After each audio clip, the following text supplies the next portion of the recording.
Hi అండి. తెలుగు కథల ప్రపంచంకు స్వాగతం. ఇవాల్టి నుంచి శ్రీ సీతం రాజు గారు రచించిన కాశీ మజిలీ కథల్ని వినేద్దామండి. కాశీ మజిలీ కథలు. పూర్వం మగధ దేశంలో సోమశర్మ, కాంతిమతి అనే శ్రోత్రియ బ్రాహ్మణ దంపతులుండేవారు. వారు పరమనిష్ఠాగరిష్ఠులు, సదాచార సంపన్నులై నిత్యము దైవభక్తి పరాయణులై ఉండేవారు. సోమశర్మ సకల శాస్త్ర విద్యా పారంగతుడు, వేదాంగ కోవిదుడు, బహుముఖ ప్రజ్ఞాశాలి. ఈతడు తన ప్రతిభా పాటవాలతో రాజులనెందరినో మెప్పించి ధన కనక వస్తు వాహనాల సత్కారములు ఎన్నింటినో అందుకొన్న అత్యంత పాండితీ ప్రకండుడు. అమిత ధనవంతుడై చుట్టుప్రక్కల గ్రామాలన్నిటికీ అపర కుబేరుడుగా వర్ధిల్లసాగాడు. తాను సంపాదించిన సంపదతో కొంత దాన ధర్మాలకు వెచ్చిస్తూ అపర దానకర్ణుడుగా వెలుగొందసాగాడు. సద్గుణ సంపన్నయై నిగర్వి అయి పలువురు ప్రశంసలతో బాసిల్లసాగాడు. అతని భార్య కాంతిమతి జాలి, కరుణ, దయా దాక్షిణ్యాలు గల దొడ్డ ఇల్లాలు. భర్తకు చేదోడు వాదోడుగా ఉండేది. పతియే ప్రత్యక్ష దైవమని నమ్మిన పతివ్రత శిరోమణి. అన్నదాన సంతర్పణలు చేస్తూ అందరి నాలుకలలో అన్నపూర్ణగా ప్రసిద్ధికెక్కింది. అయితే పుత్రులు లేకపోవటమే ఆ దంపతులకు తీరని లోటు. ఆ దంపతులు దర్శించని పుణ్యక్షేత్రాలు గాని, మొక్కని దేవుళ్ళు గాని లేరు. పుత్ర సంతతి కోసం చేయని పూజాది వ్రతాలు లేవు. ఎంతకాలానికి సంతానం కలగపోయేసరికి వారి జీవితాలలో విషాదం అలుముకుంది. నిత్యం రాత్రి అయ్యేసరికి పుత్రులు లేరనే బాధతో కృంగిపోయేవారు. ఎప్పటికైనా పిల్లలు కలగకపోతారా అనే ఆశతోనే ఆ వృద్ధ దంపతులు జీవించసాగారు. అయితే కాలం ఎల్లప్పుడూ ఒకేలా ఉండదు కదా. వారు చేసిన పూజలు, వ్రతాలు, దాన ధర్మాల పుణ్యఫలముగా ఎట్టకేలకు కాంతిమతి గర్భం ధరించింది. ఆ వృద్ధ దంపతుల ఆనందానికి అంతే లేకుండా పోయింది. భగవంతుడు ఇన్నాళ్లకు తమను కరుణించాడా అని ఎంతగానో సంతోషించారు. ఎట్టకేలకు కాంతిమతి పండంటి బిడ్డను కన్నది. సోమశర్మ సుతిని చూసుకొని మురిసిపోయాడు. లేక కలిగిన పుత్రుని అల్లారు ముద్దుగా పెంచుకోసాగారు. బాలుడు దినదిన ప్రవర్ధమాని అయి భాసిల్లసాగాడు. సోమశర్మ, కాంతిమతి దంపతులు ఒక శుభముహూర్తాన ఆ బాలుడికి గుణసాగరుడు అని నామకరణం చేశారు. అత్యంత గారాబంగా అల్లారు ముద్దుగా పెంచుకోసాగారు. కాలచక్రం ఎవరి కోసము ఆగదు కదా. చూస్తుండగానే గిర్రున 5 సంవత్సరాల కాలగర్భంలో కలిసిపోయాయి. గుణసాగరునికి అత్యంత వైభవంగా అక్షరాభ్యాసం చేయించారు. తన పుత్రుడు తనకంటే గొప్పవాడవ్వాలని, పరిపూర్ణ విద్యావంతుడవ్వాలని, ఎనలేని కీర్తి ప్రతిష్టలను అందుకోవాలని ఎన్నెన్నో కలలు కన్నాడు. కాని గుణసాగరుడు పండిత పుత్ర పరమసుంఠః అనే సామెతను రుజువు చేస్తూ ఆటపాటలలో మునిగి తేలుతూ అల్లరి చిల్లరగా తిరుగుతూ పోకిరిగా తయారయ్యాడు. పెంపక లోపం వల్లనో అతి గారాభం వలనో అతడు జులాయిగా మారి చెడు తిరుగుళ్ళు తిరగసాగాడు. ఒకవైపు వృద్ధ దంపతులైన తన తల్లిదండ్రులకు వయసు మీరుతున్న యుక్త వయస్కుడైన గుణసాగరుడు ఏనాడో ఒక్క క్షణమైనా ఇంటి పట్టున ఉండేవాడు కాదు. మద్రసాన వ్రసముతో వేశ్యాలోలుడై దుష్టమిత్రులతో నిత్యము కాలం గడిపేవాడు. ఎవరెన్ని రకాలుగా చెప్పి చూసినా వినేవాడు కాదు. పెద్దలు, బంధువులు, చివరకు తల్లిదండ్రుల మాటను కూడా లక్ష్య పెట్టేవాడు కాదు. సోమశర్మ, కాంతిమతి దంపతులకు గుణసాగరుడు ఒక తలనొప్పిగా మారాడు. వారు అనుకున్నదొకటి, జరిగినదొకటి. పుత్రుడు పున్నామ నరకం నుండి బయట పడవేస్తాడనుకున్నారు. తాను ఎనలేని కీర్తి ప్రతిష్టలు సంపాదించి పెడతాడనుకున్నారు. కాని విధి కడు విచిత్రమైనది. అనుకున్నవి జరగక అనుకోనివి జరుగుటయే కదా విధిలీల. తనయుని పట్ల తీవ్ర మనస్తాపంతో కుంగిపోతున్న వారింటికి ఒకనాడు ఒక బంధువు వచ్చి సర్వమూ తెలుసుకొని, శర్మ, దిగులు పడకు, కాలమే దీనికి బదులు చెప్తుంది. నీ పిల్లవానికి చక్కని చుక్కను తెచ్చి వివాహం జరిపించు. పెళ్లితోనైనా నీ పుత్రుడు బాగుపడగలడేమో అని ఉచిత సలహానొక దానినిచ్చి నిష్క్రమించాడు. సోమశర్మ ఆలోచనలో పడ్డాడు. నిజమే, పెండ్లి అయిన తర్వాత మంచిగా మారిన వారెందరూ లేరు అని అనుకొని గుణసాగరునికి వివాహం చేయ నిశ్చయించాడు. అయితే గుణసాగరుని గురించి తెలియనిదెవరికి? అతడు చెరుతిరుగుళ్ళు, దుర్వ్యసనాలు సర్వులకు విదితమే. అట్లాంటి వాడికి చూసి పిల్లనెవరిస్తారు? పుత్రునికి పెళ్లి చేయటానికి సోమశర్మ పడని పాట్లు లేవు. దుష్టుడుగా, ధూర్తుడుగా అన్ని దుర్వ్యసనాలకు అలవాటు పడిన గుణసాగరునికి పిల్లనివ్వటానికి ఎవరూ ముందుకు రాలేదు. ఇంకా లాభం లేదనుకున్న సోమశర్మ ఎక్కడో సుదూర ప్రాంతం నుండి ఒక కన్యను తెచ్చి గుణసాగరునితో వివాహం జరిపించాడు. గుణసాగరుని గుణగణాలు తెలియని ఆ కన్యకు త్వరలోనే అంతా తెలిసింది. కాని ఏం చేయగలదు? తన మంచితనంతో భర్తను మార్చాలని, మంచివాడిగా చేయాలని సర్వ విధాలా ప్రయత్నించింది. కాని ఆమె ప్రయత్నమంతా ఎందుకూ పనికి రాకుండా పోయింది. ఇంక చేసేదేమీ లేక కాలాన్ని నమ్ముకుని అత్తవారింట మెలగసాగింది. వివాహమైనా సరే గుణసాగరుడు తన దుర్వ్యసనాలను మానుకోలేదు. చక్కని చుక్కలాంటి భార్య ఇంట్లో ఉన్నా సరే వ్యభిచారి అయి, త్రాగుబోతు అయి, చెడు తిరుగులు తిరుగుతూ జులాయిగా పోకిరీగా తయారై కన్న తల్లిదండ్రులను, కట్టుకున్న భార్యను అది తెమ్మని ఇది తెమ్మని హింసించసాగాడు. కూర్చొని తింటే కొండలైనా తరుగుతాయన్నట్లు క్రమేపీ ధనధాన్య సంపదలన్నీ అంతరించిపోసాగాయి. ఇంట్లో ఉన్న నగలు, నాణేలు, విలువైన కనకాభరణాలు సర్వము వారకాంతల పాలయ్యాయి. వేశ్యల వలలో చిక్కిన వాడికి ఎంత డబ్బైనా సరిపోతుందా? సరిపోదు. అందుచే బలవంతంగా భార్య మెడలోని నగలను, తల్లిదండ్రుల నగలను తెగనమ్మేశాడు. ఇంకా ఇంకా ధనం కావాలని హింసించేవాడు. పాపం, ఎక్కడి నుంచో తన భర్తనే నమ్ముకొని వచ్చిన ఆ కన్య చిక్కి శల్యమైంది. మనస్తాపంతో తల్లిదండ్రులు, కోడలు తెగ మదన పడిపోయేవారు. ఇలా ఉండగా ఒకనాడు వారింటికి పిల్లనిచ్చిన బంధువు ఒక ఆయన వచ్చాడు. పిల్ల కాపురం ఎలా ఉందో చూడాలనుకొని వచ్చిన వారికి ఇక్కడ పరిస్థితులన్నీ పూర్తిగా అవగతమైనాయి. చావలేక బ్రతుకుతున్న తమ పిల్లని ఎలాగైనా కాపాడుకోవాలన్న దృఢ నిశ్చయంతో సోమశర్మతో, శర్మగారు, మీరెంతో మంచివారని, పేరు ప్రఖ్యాతులు గలవారని, పాండితీ ప్రకండులని, తమ వంశం ఎంతో ఘనకీర్తి గలదని ఎంచి మా అమ్మాయిని మీ అబ్బాయికి ఇచ్చాం. కానీ మీరు మీ అబ్బాయి గుణగణాలను దాచిపెట్టి అన్యాయంగా మా అమ్మాయి గొంతు కోశారు. అయ్యా, మేము మీకేం అపకారం చేశామని మీరిలా చేశారు? అన్యాయంగా అభం శుభం తెలియని అమ్మాయి జీవితాన్ని నాశనం చేయటం భావ్యమా? మీరు మోసం చేయటానికి మేమే దొరికామా? సర్లేండి, అయిందేదో అయిపోయింది. మీ అబ్బాయి మంచివాడిగా మారినప్పుడే మా అమ్మాయిని కాపురానికి పంపిస్తామని అమ్మాయితో సహా వెళ్ళిపోయాడు. అవమానం భరించలేని సోమశర్మ, ఓరి దౌర్భాగ్యుడా, మా కడుపున చెడబుట్టావు కదరా, నిన్న భగవంతుడు కూడా క్షమించడు. మేమింకా ఈ అవమానాలతో జీవించడం కంటే మరణించడమే మేలు అంటూ అక్కడికక్కడే ఉరిపోసుకొని ఆ వృద్ధ దంపతులిద్దరూ మరణించారు. ఈ హఠాత్ పరిణామానికి గుణసాగరుడు ఒకంత అనిశ్చేష్టుడయ్యాడు.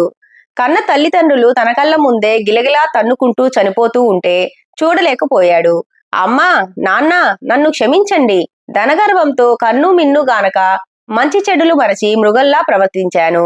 ఇంక నేను ఏ తప్పు చేయనమ్మా అంటూ విలువలా ఏడ్చాడు. ఎంత ఏడిస్తే ఏం లాభం? పోయిన వారు తిరిగి రారు కదా. కన్న తల్లిదండ్రులు మరణించటం గుణసాగరుని హృదయాన్ని కదిలించి వేసింది. నిర్వేదంలో పడిపోయాడు. తను చేసిన పనులకు ప్రాయశ్చిత్తం లేదనుకుని చింతించసాగాడు. పైగా నలుగురు నిందించటం అతన్ని వేదనకు గురిచేసింది. తన జీవితం మీద తనకే విరక్తి కలిగి అంతవరకు తను చేసిన పాపాలకు పశ్చాత్తాపపడసాగాడు. గుణసాగరుడికి ఏం చేయాలో తోచలేదు. కన్న తల్లిదండ్రులను పొట్టన పెట్టుకున్నాడు. భార్యను సరిగా చూడలేదు. ఏ మొహం పెట్టుకుని మామగారింటికి వెళ్ళగలడు? అయిన వాళ్ళందరూ అసహ్యించుకుంటున్నారు. తానిప్పుడు ఘోర పాపాత్ముడు, నీచ నికృష్టుడు. తన పట్ల జాలి చూపించేవారెవరూ ఉంటారు? తను చేసిన పాపాలకు నిష్కృతి లేదనుకున్నాడు. ఏ పని చేయటం రాదు. పూలమ్మిన చోట కట్టెలమ్మలేరుగా. పలు విధాలుగా పరితపించిన గుణసాగరుడు తనకిక మరణమే శరణ్యమని ఎంచి ఆత్మహత్యకు పాల్పడబోయాడు. ఇంతలో కొందరు యాత్రికులు కాశీకి పోతూ, అబ్బాయి, ఆత్మహత్య మహాపాపం. సర్వ పాపాలను హరించగల విశ్వేశ్వరుడు కాశీలో ఉన్నాడు. ఆ కాశీ విశ్వేశ్వరుని దర్శించి ముక్తిని పొందమని హితోపదేశం చేశారు. గుణసాగరుడు వారు చెప్పినది విని ఊరి బయటనున్న నదిలో స్నానం చేసి శుచి అయి నది ఒడ్డున ఆలయంలోనున్న దేవుణ్ణి దర్శించి బయటకొచ్చాడు. అలా చింతాక్రాంతుడై పోతూ ఉన్న గుణసాగరునికి ఒక చోట ఒక స్వామి తన శిష్యులకు బోధనలు చేస్తూ కనిపించాడు. వెంటనే ఆ స్వామిని దర్శించి, స్వామి, నేను ఘోర పాపాలను చేశాను. కన్న తల్లిదండ్రులను కష్టపెట్టాను. కట్టుకున్న భార్యను కాదన్నాను. ధనమదంతో కన్ను మిన్ను కానక ప్రవర్తించాను. కడు దుష్టుడనైనాను స్వామి. నా తల్లిదండ్రులు నన్ను విడిచి పైలోకాలకు వెళ్ళిపోయారు. కట్టుకున్న భార్య కాదన్నది. జీవితంపై విరక్తి కలిగింది. నా పాపాలకు ప్రాయశ్చిత్తమే లేదు స్వామి. నన్ను కరుణించి నాకేదైనా తరుణోపాయం చెప్పండి. బ్రతకాలనే కోరిక నశించిపోయింది. నాకేదైనా మార్గం చూపి పుణ్యం కట్టుకోండి అంటూ స్వామి పాదాలపై పడి బోరు బోరున విలపించాడు. స్వామి గుణసాగరుని ఓదార్చి, లేనాయనా, సర్వుల పాపాలను హరించే స్వామి ఆ కాశీ విశ్వనాథుడే. మాతో పాటు నీవు కూడా వచ్చి కాశీ విశ్వేశ్వరుని దర్శించుకో, సర్వ పాప నివృత్తి చేసుకో అంటూ గుణసాగరుని తన వెంట పెట్టుకొని కాశీకి ప్రయాణమైపోయాడు. విశాలాక్షి వింతమూడు. స్వామి తన శిష్యులతో పాటు గుణసాగరుణ్ణి కూడా తన వెంట పెట్టుకొని కాశీయాత్రకు బయలుదేరాడు. పూర్వకాలంలో కాశీయాత్రకు పోవాలంటే కాలినడకనే పోవలసి వచ్చేది. ప్రయాణ సౌకర్యాలు ఏమాత్రం ఉండేవి కావు. పగలంతా ప్రయాణం చేస్తూ రాత్రయ్యేసరికి ఏ ఊరిలోనో మకాం వేయటం, ఆ రాత్రికి అక్కడే పడుకొని మర్నాడు మరలా కాలినడకన ప్రయాణం అవ్వటం ఇలా ఉండేది. మార్గమధ్యంలో కొండలు, కోనలు, అడవులు దాటుకొని వెళ్లేవారు. కొందరు క్రూర మృగాల బారిన పడి మరణించేవారు.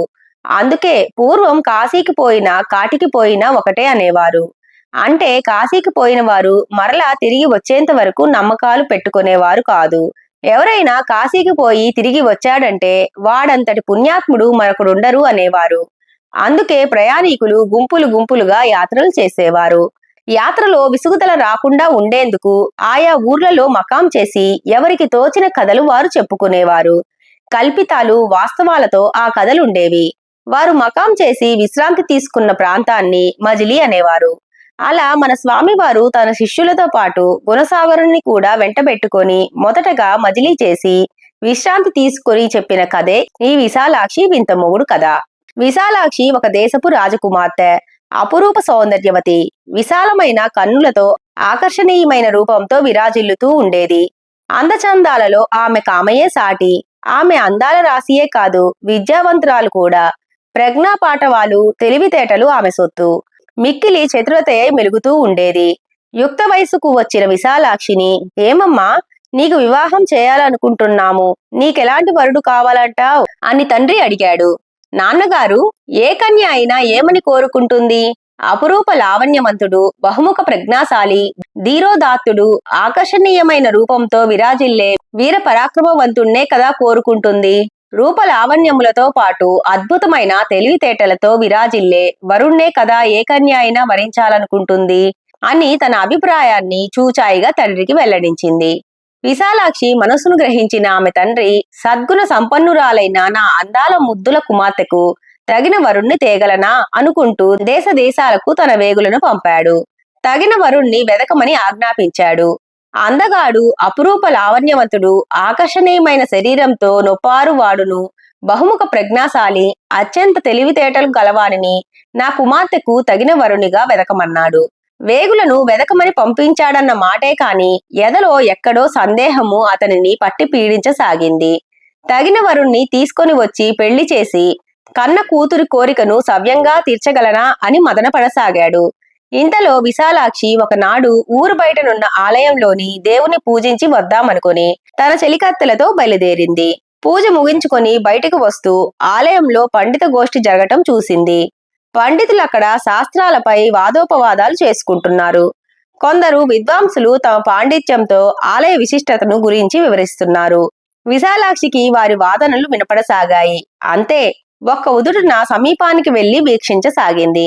శ్రద్ధగా వింటున్న విశాలాక్షికి ఆ పండితుల మధ్యలో నవయవ్వన సుందరాంగుడైన యువకుడు కనిపించాడు. అతని ముగ్ధ మనోహర రూపాన్ని చూడగానే విశాలాక్షి చలించిపోయింది. ఆకర్షణీయమైన అతని కళ్ళు విశాలాక్షి మనసును గిలిగింతలు పెట్టసాగాయి. ఆనంద పారవస్యంతో మైమరచి తదేకంగా అతనిని చూస్తూ ఉండిపోయింది. చంద్రబింబము వలె ప్రకాశిస్తున్న అతని మొహమును చూడగానే విశాలాక్షి ఒకంత మన్మధావనకు లోనైంది.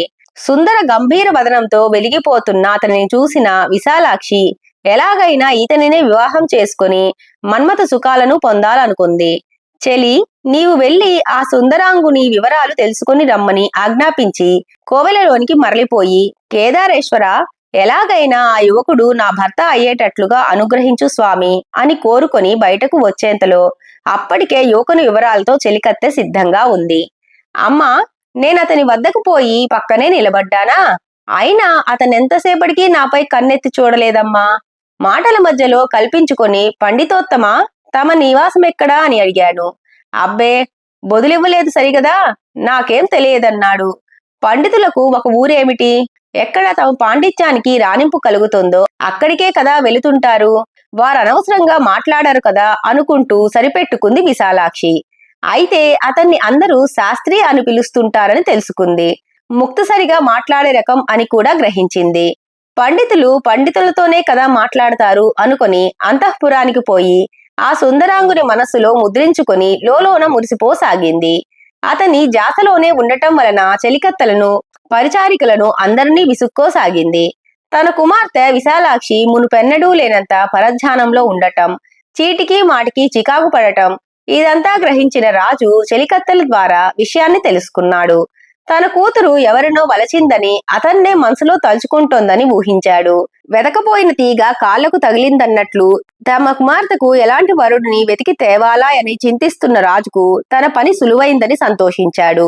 విశాలాక్షితో, అమ్మా, నీ మనసును తోచిన ఆ సుందరాంగుడెవరో నాకు చెప్పవు అని అడిగాడు.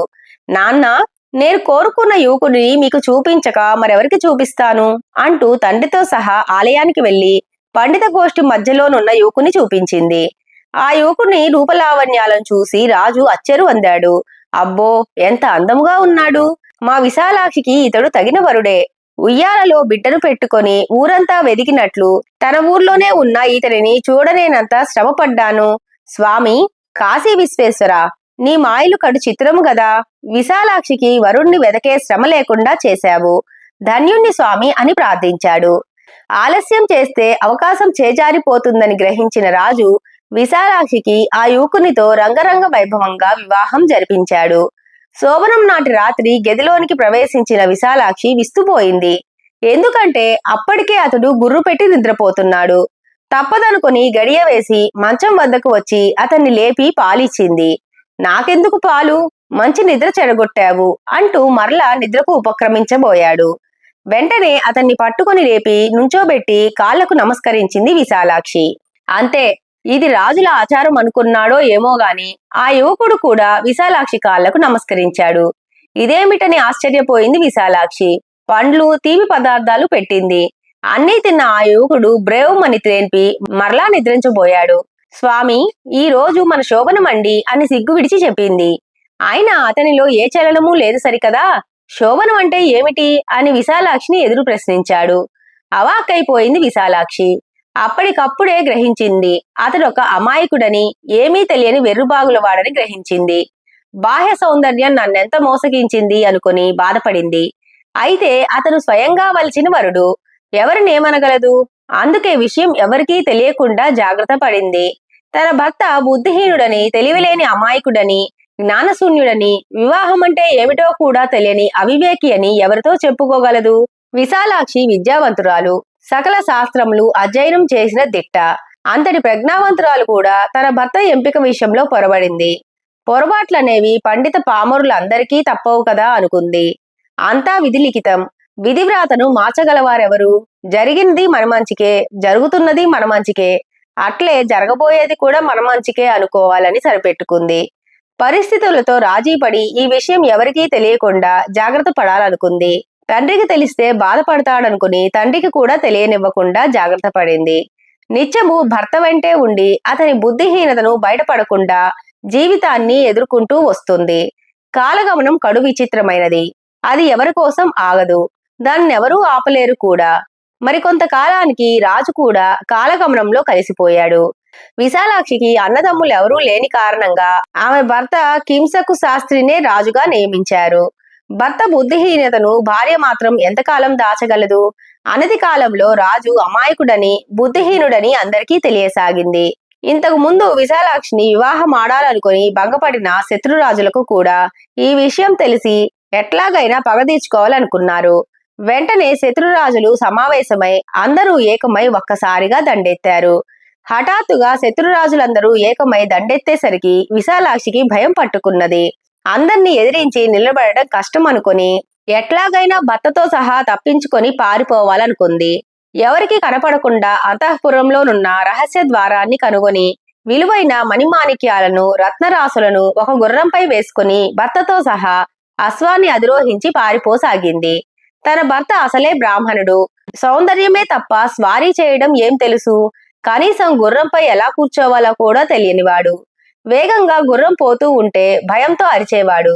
అతనికి ధైర్యం చెబుతూ సొరంగ మార్గం గుండా బయటికి అడవిలోనికి ప్రవేశించింది. భర్తను జాగ్రత్తగా పడిపోకుండా కాపాడుకుంటూ మొత్తానికి ఒక కొండ శిఖరాగ్రానికి చేరుకుంది విశాలాక్షి. చుట్టూ చిమ్మ చీకటి, పైగా కొండ శిఖరం. అంతా చెట్లతోనూ దుబ్బలతోనూ దట్టమైన అడవిలా ఉంది. కింసుక శాస్త్రి భయంతో గజగజ వణికిపోతున్నాడు. రాళ్ళు రప్పలలో నెమ్మదిగా పోతూ ఉన్న విశాలాక్షికి ఎక్కడి నుండియో హఠాత్తుగా ఒక సింహ గర్జన వినిపించింది. అంతే, ఆ సింహనాదానికి గుర్రం బెదిరిపోయింది, పరుగు లంకించుకుంది. విశాలాక్షి వెనుకనున్న కింసుక శాస్త్రి దబాలున కింద పడిపోయాడు. గుర్రాన్ని ఆపుదామని కళ్ళెంలు గట్టిగా లాగింది. అయినా సింహం గర్జనకు భయపడిన ఆ గుర్రం ఆగలేదు. చివరికి ఎక్కడో కొన్ని యోజనాలు పోయిన తర్వాత అతి కష్టం మీద గుర్రాన్ని ఆపింది. అప్పటికే చాలా దూరం వచ్చేసిందేమో. ఆమెకు దుఃఖం ఆగలేదు. కోరుకున్న భర్త కిందపడి చనిపోయాడు. లేదు లేదు, తానే చంపేసింది. పండిత సభలో ఉండే అతన్ని తనే వలచి వరించింది. అతడు అమాయకుడు, అతనికి ఏం తెలియదు. అన్యాయంగా అతని జీవితాన్ని బలి తీసుకుంది. తననే చేసుకుంటానని అతడేమన్నా పట్టుపట్టాడా? లేదే. శాస్త్రాధ్యయనం చేసేవానిని అన్యాయంగా పెండ్లాడి ఇలా చంపేశానే అనే పరిపరి విధాలుగా దుఃఖించింది. నన్ను పెళ్లి చేసుకోవటం వల్లనే కదా ఆయన చనిపోయారు. ఆయనకి ఏ పాపం తెలియదు. తనే ఆయనతో పెళ్లి అయ్యేంత వరకు నిద్రపోలేదు. పాపం ఆయన ఇప్పుడు శాశ్వత నిద్రపోతున్నారు. దీనంతటికీ కారణం నేనే. నా పాపానికి నిష్కృతి లేదు. నాకింకా సుఖపడే యోగం లేదు. నేనెందుకు ఇంక బ్రతకటం? మరణమే శరణ్యం అనుకున్న విశాలాక్షి ఒక చెట్టుకి ఉరివేసుకుని చనిపోదాం అనుకుంది. ఇంతలో విశాలాక్షికి చెట్టు బొర్రలోనున్న పక్షులు వాటి పిల్లలకు ఆహారం తెచ్చి తమ నోటితో పిల్లల నోట్లో పెడుతున్న దృశ్యం కనిపించింది. తదేకంగా ఆ దృశ్యాన్నే చూస్తున్న విశాలాక్షికి దిక్కుమొక్కు లేని పక్షులే పిల్లలను చక్కగా పోషించుకుంటుంటే, అన్నీ ఉండి పైగా తెలివితేటలు ఉండి నేనెందుకు ఆత్మహత్య చేసుకోవాలి? జీవితంలో ఎదురయ్యే ఒడిదుడుకులను ఎదుర్కోవటంలోనే జీవితం ఉంది. చచ్చి సాధించేదేముంది? బతికుంటేనే ఏదైనా చేయవచ్చు అని అనుకున్న విశాలాక్షి ఆ ప్రయత్నం విరమించి ఏదెలా జరగాలో అలాగే జరుగుతుందిలే అనుకుని నెమ్మదిగా తన ప్రయాణాన్ని సాగించింది. అలా పోయి పోయి ఒక చెట్టు కింద విశ్రమించింది. అడవిలో దొరికిన పండ్లు తిన్నది. దగ్గరలో ఉన్న ఒక కొలనులోని మంచినీరు తాగింది. బాగా అలసిపోయిందేమో, వెంటనే నిద్ర పట్టేసింది. ఆ నిద్రలో ఆమెకొక చక్కటి కల వచ్చింది. ఆ కలలో ఆమెకొక దేవత కనిపించి, విశాలాక్షి, భయపడకు, ధైర్యంగా ఉండు, నీకంతా మేలే జరగగలదు అంటూ దీవించింది. లేచి చూసేసరికి ఆమె ఒక ఉద్యానవనంలో పడుకొని ఉంది. ఆశ్చర్యపోయింది. అడవిలోనున్న తానిక్కడికెలా రాగలిగింది? ఇది కళా నిజమా? నేను విశాలాక్షినేనా? నన్నెవరైనా ఇక్కడకు తీసుకువచ్చారా ఏమిటి అనుకుంటూ ఆ ఉద్యానవనమంతా కలియ తిరిగింది. ఆ ఉద్యానవనము సువాసనలు వెదజల్లుతూ పలు పరిమళ భరితమైన పూల మొక్కలతోనూ కన్నులకు కనువిందు కలిగించు మనోహర దృశ్యములతోనూ నిండి ఉంది. చల్లని గాలులు వీస్తూ ఉంటే అలా అలా గాలిలో తేలిపోతున్నట్లుగా ఉండి అలాగే విహరించసాగింది. పళ్ళ చెట్ల నుండి పళ్ళు కోసుకొని తింటూ, అబ్బా, ఈ ఫలములెంత మధురముగా ఉన్నాయి. ఇందలి ఫలకుసుమ జాలములను మహానందమును కలిగించుచున్నవే. కోయిలెంతో మధురంగా పాడుతున్నాయి. ఇంతలో ఆమెకొక మధుర ఫల వృక్షం ఒకటి కనిపించగా ఒక పండు కోసుకొని తిన్నది. ఆశ్చర్యం! ఆ ఫలం ఎంతో మధురంగాను ఆకలి దప్పులను పోగొట్టేదిగాను ఉంది. వెంటనే మరొక పండును కోసుకొని తన వద్ద దాచుకుంది. అలా తిరుగుతున్న ఆమెకు ఎక్కడి నుండియో పరిమళ సువాసనలు రాసాగాయి. ఆహా, ఎంత సువాసన వస్తోందో! ఇది ఏ పుష్ప మహిమో కదా అనుకుంటూ సువాసనలు వస్తున్న దిక్కుకు వెళ్ళింది. అక్కడ ఆమెకొక అందమైన పరిమళ సువాసనలు వెదజల్లే పుష్పరాజ వృక్షం ఒకటి కనిపించింది. ఒక పువ్వును కోసుకొని తలలో ముడుచుకొని మరొక పువ్వును భద్రపరుచుకుంది. అలా తనువు మరచి విహరిస్తున్న విశాలాక్షికి ఎక్కడి నుండియో మృదు మధురమైన వీణాధ్వని వినిపించి అటుగా వెళ్ళింది. ఆ మార్గము ఆమెను తిన్నగా ఒక దేవాలయానికి తీసుకుని వెళ్ళింది. మణిమయ రత్న ఖచిత కాంతులతో శోభిల్లుతున్న ఆ దేవాలయము అత్యంత సుందరముగాను చూడముచ్చటగాను ఉన్నది. ఆ ఆలయంలోనికి ప్రవేశించిన విశాలాక్షికి ఆలయ మంటపముపై ఒద్దికగా కూర్చుని వీణాగానం చేస్తున్న ఒక సుందరాంగి కనపడింది. ఆమె గానం వీణుల విందగా ఉంది. విశాలాక్షి సంగీత ప్రావీణ్యురాలు కూడా కావటం వల్ల ఆమె పాడిన సంగీత స్వరాలు విశాలాక్షి మనసును ఉరూతలూగించాయి. ఆమె అద్భుత సంగీతానికి విశాలాక్షి పరవశించిపోయింది. విశాలాక్షి తిన్నగా ఆమె వద్దకు వెళ్ళింది. మృదుమధుర గానంతో మమ్మల్ని పరవశింప చేస్తున్న మీరెవరు? ఎందుకు పాడుతున్నారు అని అడిగింది. దానికి ఆమె బదులిస్తూ తన పేరు వీణావతి అని, నిత్యము అక్కడ దేవుని కీర్తనలు పాడతానని చెప్పి మరలా తన వీణను శృతి చేసుకుంటూ దేవునిపై మధుర కీర్తన ఆలపించసాగింది. శ్రావ్యంగా పాడుతున్న ఆమె గాన మాధుర్యానికి విశాలాక్షి పరవశించిపోయి మెల్లగా నిద్రలోనికి జారుకుంది. అంతే, మెలకువ వచ్చి చూసేసరికి ఆమె మరలా యథాస్థానంలో తన గుర్రంతో సహా చెట్టు కింద ఉంది. ఆశ్చర్యపోయింది విశాలాక్షి. అరే, ఇదంతా కల. ఈ కల నిజమైతే ఎంత బాగుండును. స్వప్నంలో వచ్చినవి నిజమవుతాయంటారు పెద్దలు. ఈ కల ఎంత ఆహ్లాదభరితంగా ఉంది. తన మనసును ఉల్లాసపరుస్తోంది. హాయిగా ఉంది కదా అనుకుని తన చీర కొంగుతో ముఖంపై పట్టిన చెమటను తుడుచుకోబోయిన ఆమెకు చీర కొంగుకు ముడి ఉండటం చూసి విప్పింది. ఆశ్చర్యం! ఆ ముడిలో ఇంతకు ముందు కలలో చూసిన ఫలం, పుష్పం ఉన్నాయి. ఆ పుష్పం మొక్క మహిమ ఏమిటో గాని అదెన్నాళ్లకు వాడిపోకుండా ఉంటోంది. ఏమిటి వింత అనుకుంటూ ఆశ్చర్యపోయింది విశాలాక్షి. విశాలాక్షి పండును, పువ్వును చూస్తూ అలాగే ఉండిపోయింది. ఏమిటిదంతా? కల, నిజమా? లేక కాశీ విశాలాక్షి మహిమ? అవును, ఇది తప్పకుండా అమ్మవారి మహిమే. ఇందులో సందేహం లేదు. లేనిచో కలలో కనిపించిన ఫలపుష్పాలు చీర కొంగుకు ఉండటమేమిటి అనుకుంటూ ఆలోచనలో మునిగిపోయింది. ఇదంతా కాశీ విశాలాక్షి మహిమ అనుకున్న వెంటనే ఆమెకు ఏదో తెలియని ఆశ. తాను ఒంటరిదానిని కాదని, తన భర్త మరలా తిరిగి వస్తాడని, చావలేదని నిశ్చయించుకుంది. బ్రతుకుపై ఆశలు పెంచుకుంది. ఫలపుష్పాలతో ప్రయాణం కొనసాగించింది. చీకటి పడే వేళకు ఏదైనా పట్టణం చేరుకొని విశ్రాంతి తీసుకోవాలనుకుంది. గుర్రాన్ని వేగంగా పరిగెత్తించింది. ఆ దారి క్రమేపీ దక్షిణం వైపు మళ్ళింది. సాయంకాలం అవసాగింది. విశాలాక్షి కొంతసేపటికి ఒక అగ్రహారం పొలిమేరకు చేరుకుంది. కొంత దూరం వెళ్లేసరికి ఆమెకి ఒక విషాద దృశ్యం కనిపించింది. అక్కడొక వయసు మీరిన బ్రహ్మచారుడొకడు చెట్టు కొమ్మకు ఉరివేసుకోబోతూ కనిపించాడు. తక్షణమే గుర్రం దిగి అతని చెయ్యి పట్టుకొని వారించి, అయ్యా, తమరెవరు? ఎందుకీ అఘాయిత్యం చేస్తున్నారు? మీకొచ్చిన కష్టం ఏమిటి అంటూ ప్రశ్నించింది విశాలాక్షి. అప్పటికే చీకటి కమ్ముకొనగా అతడు, నన్ను వదలండి, నేనెవరికీ ఏమీ కానివాడని, ఇంకా నేను ఏ కష్టాలు పడలేను. విద్యాహీనుడు, దరిద్రుడు బ్రతకటం కంటే చావడమే మేలు. నన్ను చావనీయండి అంటూ దుఃఖంతో విలపించసాగాడు. విశాలాక్షి ఆ విప్రుణ్ణి వారించి, ఓ ఈ వెర్రిపాపడా, బలవన్మరణం పాపహేతు కాదా? చావు పుట్టుకలు విధించేది విధాత కాని మనం కాదు. గత జన్మలో ఏ పుణ్యం చేశావో గాని బ్రాహ్మణుడివై జన్మించావు. అది చాలు. ఇంక దరిద్రమంటావా? దాన్ని రూపుమాపటం మన చేతుల్లోనే ఉంది. అన్నీ తెలిసిన వాడివి. ఒకటి మాత్రం గుర్తుంచుకో, పుట్టించిన వాడు బ్రతికించక మానడు, గిట్టించక మానడు గదా. ఈ మధ్యలో వచ్చే కష్టసుఖాలు మధ్యలోనే సమసిపోతాయి. దానికి ఇంతగా బాధపడి ఆత్మహత్య చేసుకోవాలా? తప్పు. నీ వృత్తాంతం చెప్పు, తగిన సాయం చేసి నీ బాధ నివృత్తికి తోడ్పడతాను అంది విశాలాక్షి. ఆ విప్రుడు తన దీనస్థితిని వివరించాడు. విశాలాక్షి మనసు ద్రవించి, ఓ బ్రాహ్మణుడా, నా వద్ద ఒక వింత ఫలము ఉన్నది. అది తిన్నవారికి ఆకలి, దాహము కలగదు. నీవి ఫలము మీ రాజుగారికిస్తే ఆయన నీకు కావలసినంత ధనం బహుమతిగా ఇస్తాడు. ఆ ధనముతో నీవు సుఖంగా జీవించవచ్చు. ఇదిగో ఈ పండు తీసుకోమంటూ ఆ విప్రునికి ఇచ్చింది విశాలాక్షి. ఆ బ్రాహ్మణుడు ఆ ఫలాన్ని అందుకొని మనోవాంఛా ఫలసిద్ధిరస్తు అంటూ దీవించి కృతజ్ఞతలు చెప్పుకొని నిష్క్రమించాడు. విశాలాక్షి ఆనాడు అచటనే విశ్రాంతి తీసుకుని తెల్లవారుతూ ఉండగా మరలా తన ప్రయాణాన్ని కొనసాగించింది. విశాలాక్షి మధ్యాహ్నం వరకు అలుపెరగని ప్రయాణం సాగించి ఎండ తీవ్రతకు ఒకంత విశ్రమించాలనుకుంది. ఒక చెట్టు నీడలో గుర్రాన్ని కట్టివేసింది. చుట్టూ కళ్య చూసింది.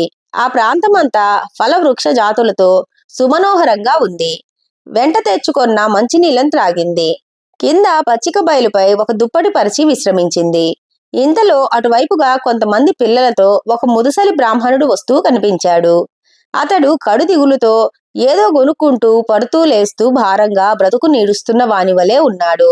అతి దీనంగా తన 10 పిల్లలతో వెడుతున్న ఆ బ్రాహ్మణుని చూడగానే విశాలాక్షి మనసు ద్రవించి, అయ్యా బ్రాహ్మణోత్తమ, తమరెందుకు అంత దిగులుగా ఉన్నారు అని అడిగింది.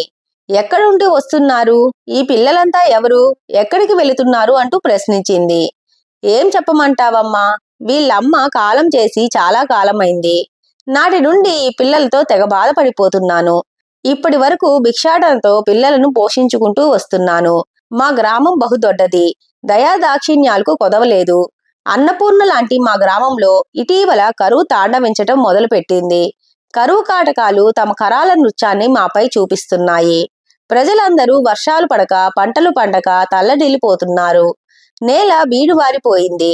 తినడానికి తిండి కాని, త్రాగటానికి గుక్కెడు నీరు కాని లేదు. ఇలాంటి పరిస్థితులలో మాకు భిక్ష పెట్టే వారెవరుంటారు? ఈ పిల్లలతో కడు బాధలు పడుతూ పక్క ప్రాంతంలోనైనా భిక్ష దొరుకుతుందేమోనని పిల్లలతో సహా పోతున్నాను.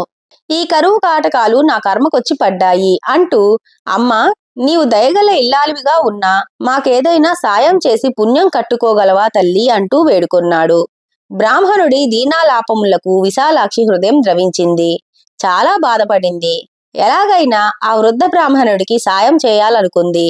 పిల్లలతోనున్న బ్రాహ్మణుడికి సాయం చేయడం కంటే మంచి కృత్యం మరొకటి ఉండదని భావించింది.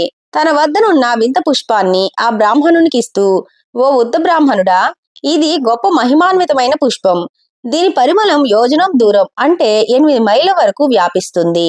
ఎన్ని రోజులైనా సరే పుష్పం వాడిపోదు, తీసుకోమంటూ ఇచ్చింది. అందులోగా బ్రాహ్మడు, అమ్మాయి, ఈ పుష్పం తీసుకొని నేనేం చేసుకోను?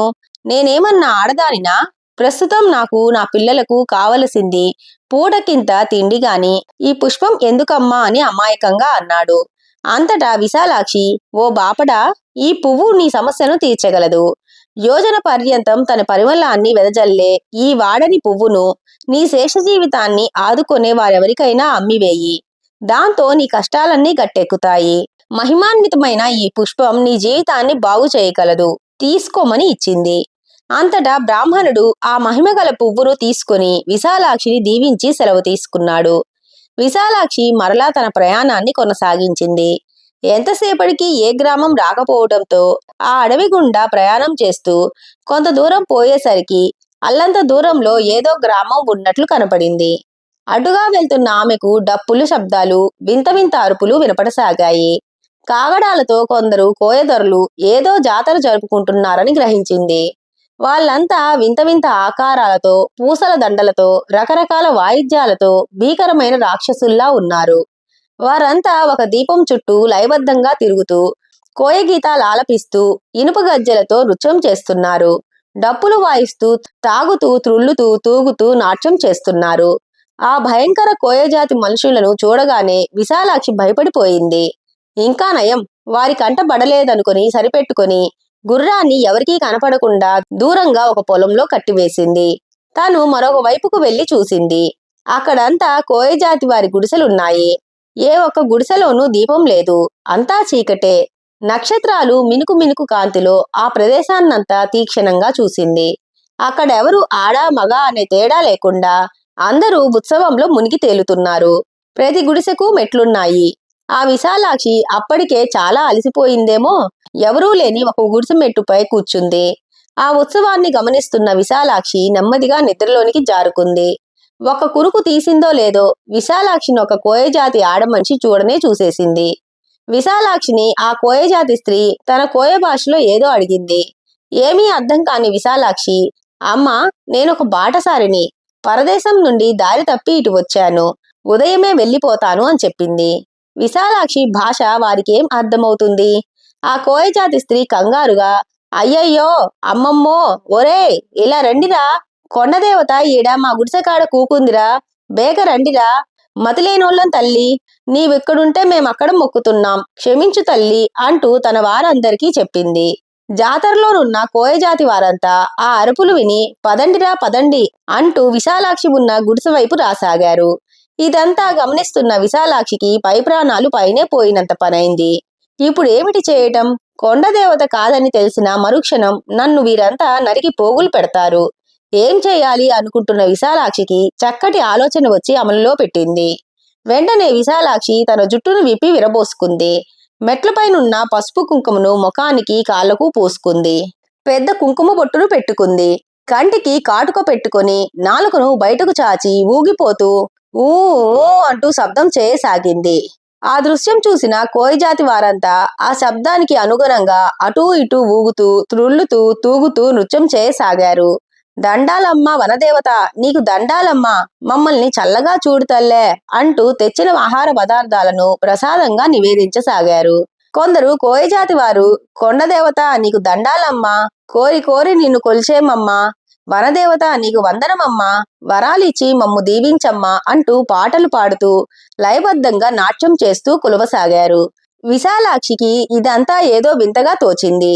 తానేమిటి, కొండదేవతేమిటి, వీరంతా తనని వనదేవత అని మ్రొక్కటమేమిటి? అంతా దైవలీల. నన్ను ఈ విధంగా రక్షించుకోమని ఆ దేవతే ప్రేరేపించిందేమో అనుకుంటూ ఊగిపోసాగింది.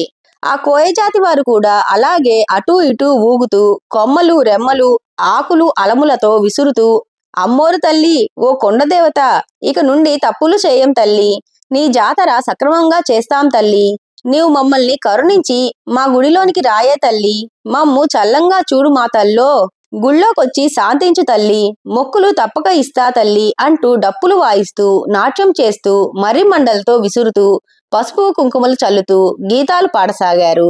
బలులు పానకాలిస్తాం తల్లి, మమ్మల్ని చల్లంగా చూడు ఓ కొండదేవత అంటూ మ్రొక్కసాగారు.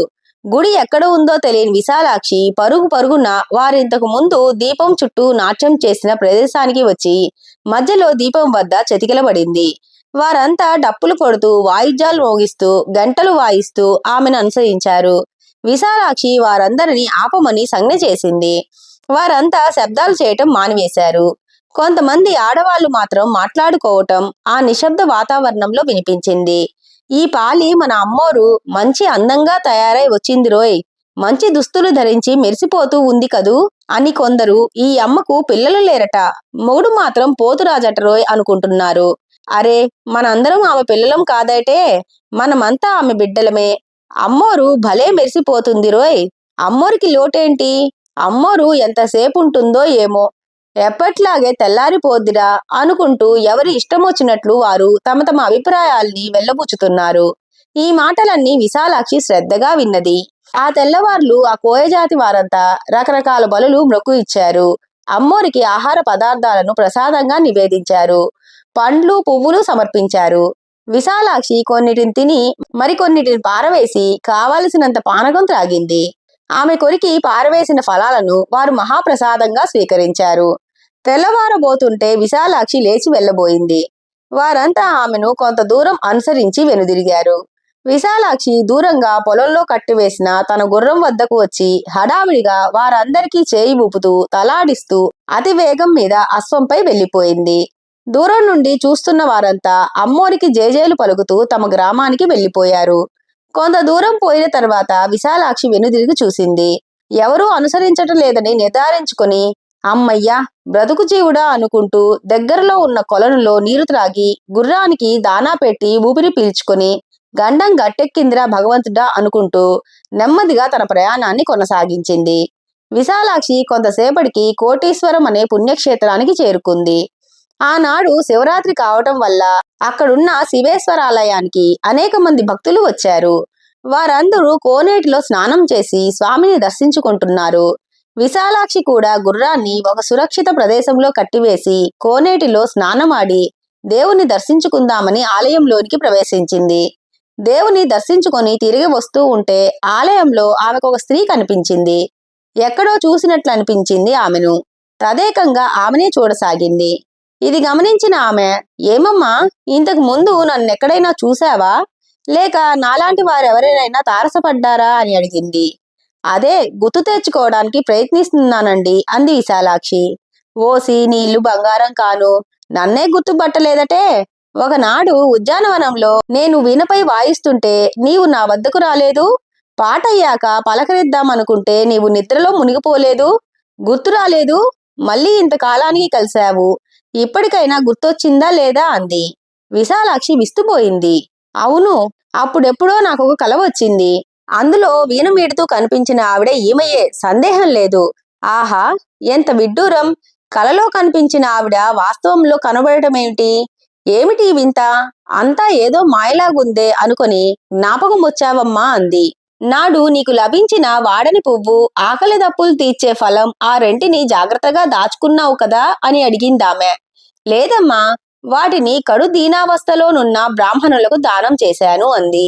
అయ్యో, అవి అమ్మవారు నీకిచ్చిన ప్రసాదం కదూ, వేరొకరికి దానం చేయ తగునా తల్లి.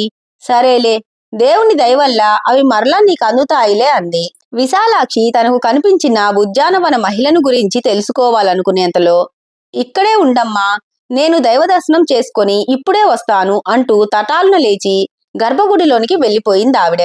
అలా వెళ్ళిన ఆవిడ ఎంతసేపటికి తిరిగి రాలేదు. విశాలాక్షి ఆలయమంతా వెతికింది, ఎక్కడా కనిపించలేదు. ఆమె వివరాలైనా తెలుసుకోలేదే అనుకుంటూ వెదుకుతూ బయటికొచ్చి మరలా ప్రయాణం కొనసాగించింది. విశాలాక్షి అతి త్వరలోనే ధర్మపురి అనే నగరాన్ని చేరి అందొక సత్రంలో బస చేసింది. అచట సత్రపు అరుగుపై ఇద్దరు వ్యక్తులు మాట్లాడుకోవటం విశాలాక్షి విన్నది. ప్రజలు గుంపులు గుంపులుగా పోతున్నారెక్కడికిరా? ధర్మాంగద ప్రభువు గారి కొలువులో ఈ రోజు పెద్ద సభ ఒకటి జరుగుతుందట, అక్కడికి అన్నాడు వేరేవాడు. ప్రతిరోజు సభ జరుగుతుందిగా, ఈ రోజు విశేషమేమిటో? ధర్మాంగద మహారాజు గారి కొలువుకొక అద్భుతమైన ఫలము చేరిందట. అది ఒడిపోదట. నిత్యము తాజాగా ఉంటుందట. దానిని తింటే ఏమవుతుందో ఎవరికీ తెలియదట. అంతేకాదు, మలయాళ దేశపు రాజుగారు కూడా ఒక అద్భుతమైన పువ్వును తెచ్చినారట. దాని పరిమళం 8 మైళ్ళు వ్యాపిస్తోందట. అది నిత్యము తాజాగా ఉండి వాడిపోవటం లేదట. అది సంగతి. ఆ రెంటిపై నేడు దర్బారులో చర్చ జరుగుతోందట. అటు పిమ్మట మదనమంజరి నాట్యం కూడా ఉంటుందట. అది విశేషం అన్నారు. విశాలాక్షికి వాటి గురించి ఏం చెబుతారో, ఎలాంటి విశ్లేషణలు ఇస్తాయో వినాలనే కోరిక కలిగింది. కాని తను స్త్రీ. అందుకే విశాలాక్షి మగవేషం ధరించి రాజ్యసభకు బయలుదేరింది. రాజ్యసభ రంగురంగుల దీపాలతోనూ నగిషి చెక్కబడిన చిత్రాలతో చక్కగా వేలాడుతున్న తెరలతోనూ అందముగా అలంకరించబడి ఉన్నది. ఇరుప్రక్కల ముఖ్యులు కూర్చునేందుకు వీలుగా అందమైన సింహాసనం లాంటి కుర్చీలతోనూ అటూ ఇటూ పూర్వరాజుల అందమైన చిత్రపటాలతోనూ వేలాడుతున్న అందమైన చక్కని దీపతోరణాలతోనూ ఆ రాజసభ చూడముచ్చటగా ఉంది. ఆ సభ మధ్యలో విచిత్రమైన అద్భుత మహిమాన్వితమైన పండును, పుష్పాన్ని వేలాడదీశారు. సభ అంతా కిటకిటలాడిపోతోంది. జనం తండోపతండాలుగా రాసాగారు. ఆ అద్భుత పుష్ప పరిమళాన్ని అందరూ ఆఘ్రానిస్తూ ఆనంద పారవస్యంలో మునిగిపోయారు. ఆ పుష్ప పరిమళం వారి హృదయాలను ఆహ్లాదపరుస్తోంది. వివిధ దేశాల రాజులు, ప్రముఖులు ఇరుప్రక్కల ఆసీనులైనారు. అక్కడికి వచ్చిన వారందరూ ఆ వింత ఫల పుష్పాలను గురించే మాట్లాడుకోసాగారు. ఇంతలో రాజుగారు సభకు విచ్చేశారు. అంతటా నిశ్శబ్దం. రాజుగారొక పర్యాయం సభను, సభాసదులను, ప్రముఖులను ఉద్దేశించి, సభాసదులారా, అసహజమైన వింత వస్తువులు లభించినచో వాటి విశేషాల్ని అందరికీ తెలియపరచడం రాజధర్మం. సభలో వేలాడదీసిన వింత ఫలం, పుష్పాలు గురించి మీకు తెలిసే ఉంటుంది. గత 15 దినముల నుండి అవి ఇక్కడనే ఉన్నాయి.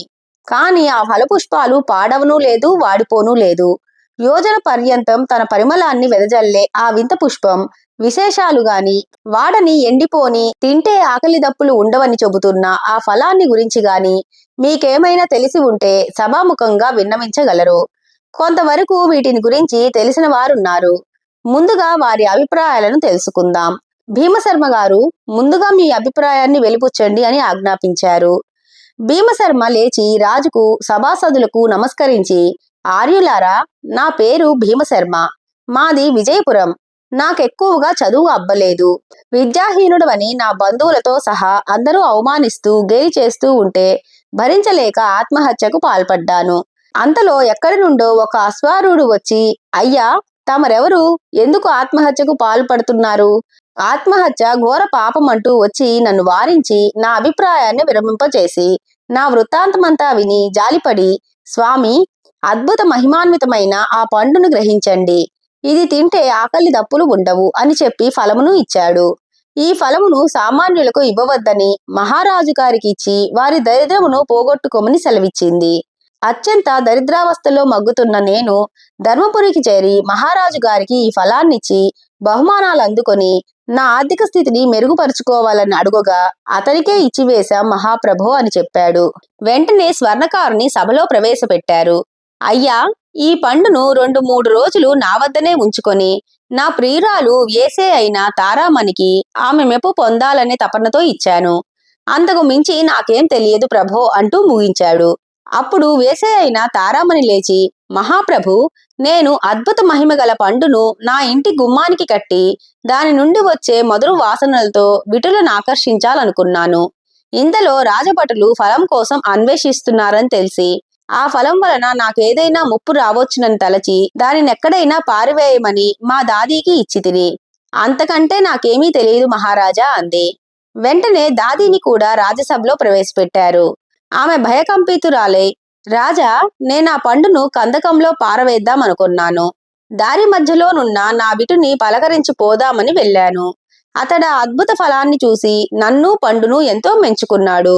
అతడు చూపిన ప్రేమాభిమానములకు ముగ్ధురాలినయ్యాను. అతనికే ఆ పండు నర్పించాను అంది. అంతటా విటుడు లేచి, రాజా, దాతి ఫలాన్నిచ్చిన మాట వాస్తవమే. అయితే ఆ ఫలాన్ని తినటం వల్ల నాకొచ్చే లాభం ఏమీ ఉండదు కదా అనుకొని దానిని అంగడికి తీసుకొని పోయి అధిక ధరకు అమ్మి సొమ్ము చేసుకోవాలి అనుకున్నాను. అంగడికి తీసుకుపోతున్న ఆ ఫలం నుండి అద్భుతమైన మధుర వాసనలు వ్యాపించగా అందరూ నా చుట్టూ మూగారు. ప్రజలందరూ చుట్టుముట్టి నీ వద్దనున్న ఆ అద్భుత ఫలమును చూపమని ఒత్తిడి చేయసాగారు. ఆ అలజడికి రాజభటులు వచ్చి నన్ను బంధించి మీ వద్దకు తీసుకువచ్చారు. అది సంగతి అని వినయంగా చెప్పి ఊరుకున్నాడు. సభ్యులందరూ కరతాళ ధ్వనులు చేస్తూ ఆశ్చర్యాన్ని వెలిబుచ్చుతూ అద్భుత ఫలం యొక్క మహిమను పొగడసాగారు. అంతటా మహారాజు సభనుద్దేశించి, మీరిప్పుడు అద్భుత పుష్పం గురించి తెలుసుకొందురుగాక. ఈ అద్భుత పుష్పం విశేషమేమిటో ప్రథమంగా ఆ వృద్ధ విప్రోత్తముడు వివరిస్తాడు అన్నాడు. ఆ వృద్ధ బ్రాహ్మణుడు లేచి పుష్పమహిమను ఇట్లా చెప్పసాగాడు. మహిమాన్విత పుష్పాల కథ. వృద్ధ బ్రాహ్మణుడు లేచి సభకు నమస్కరించి చెప్పసాగాడు.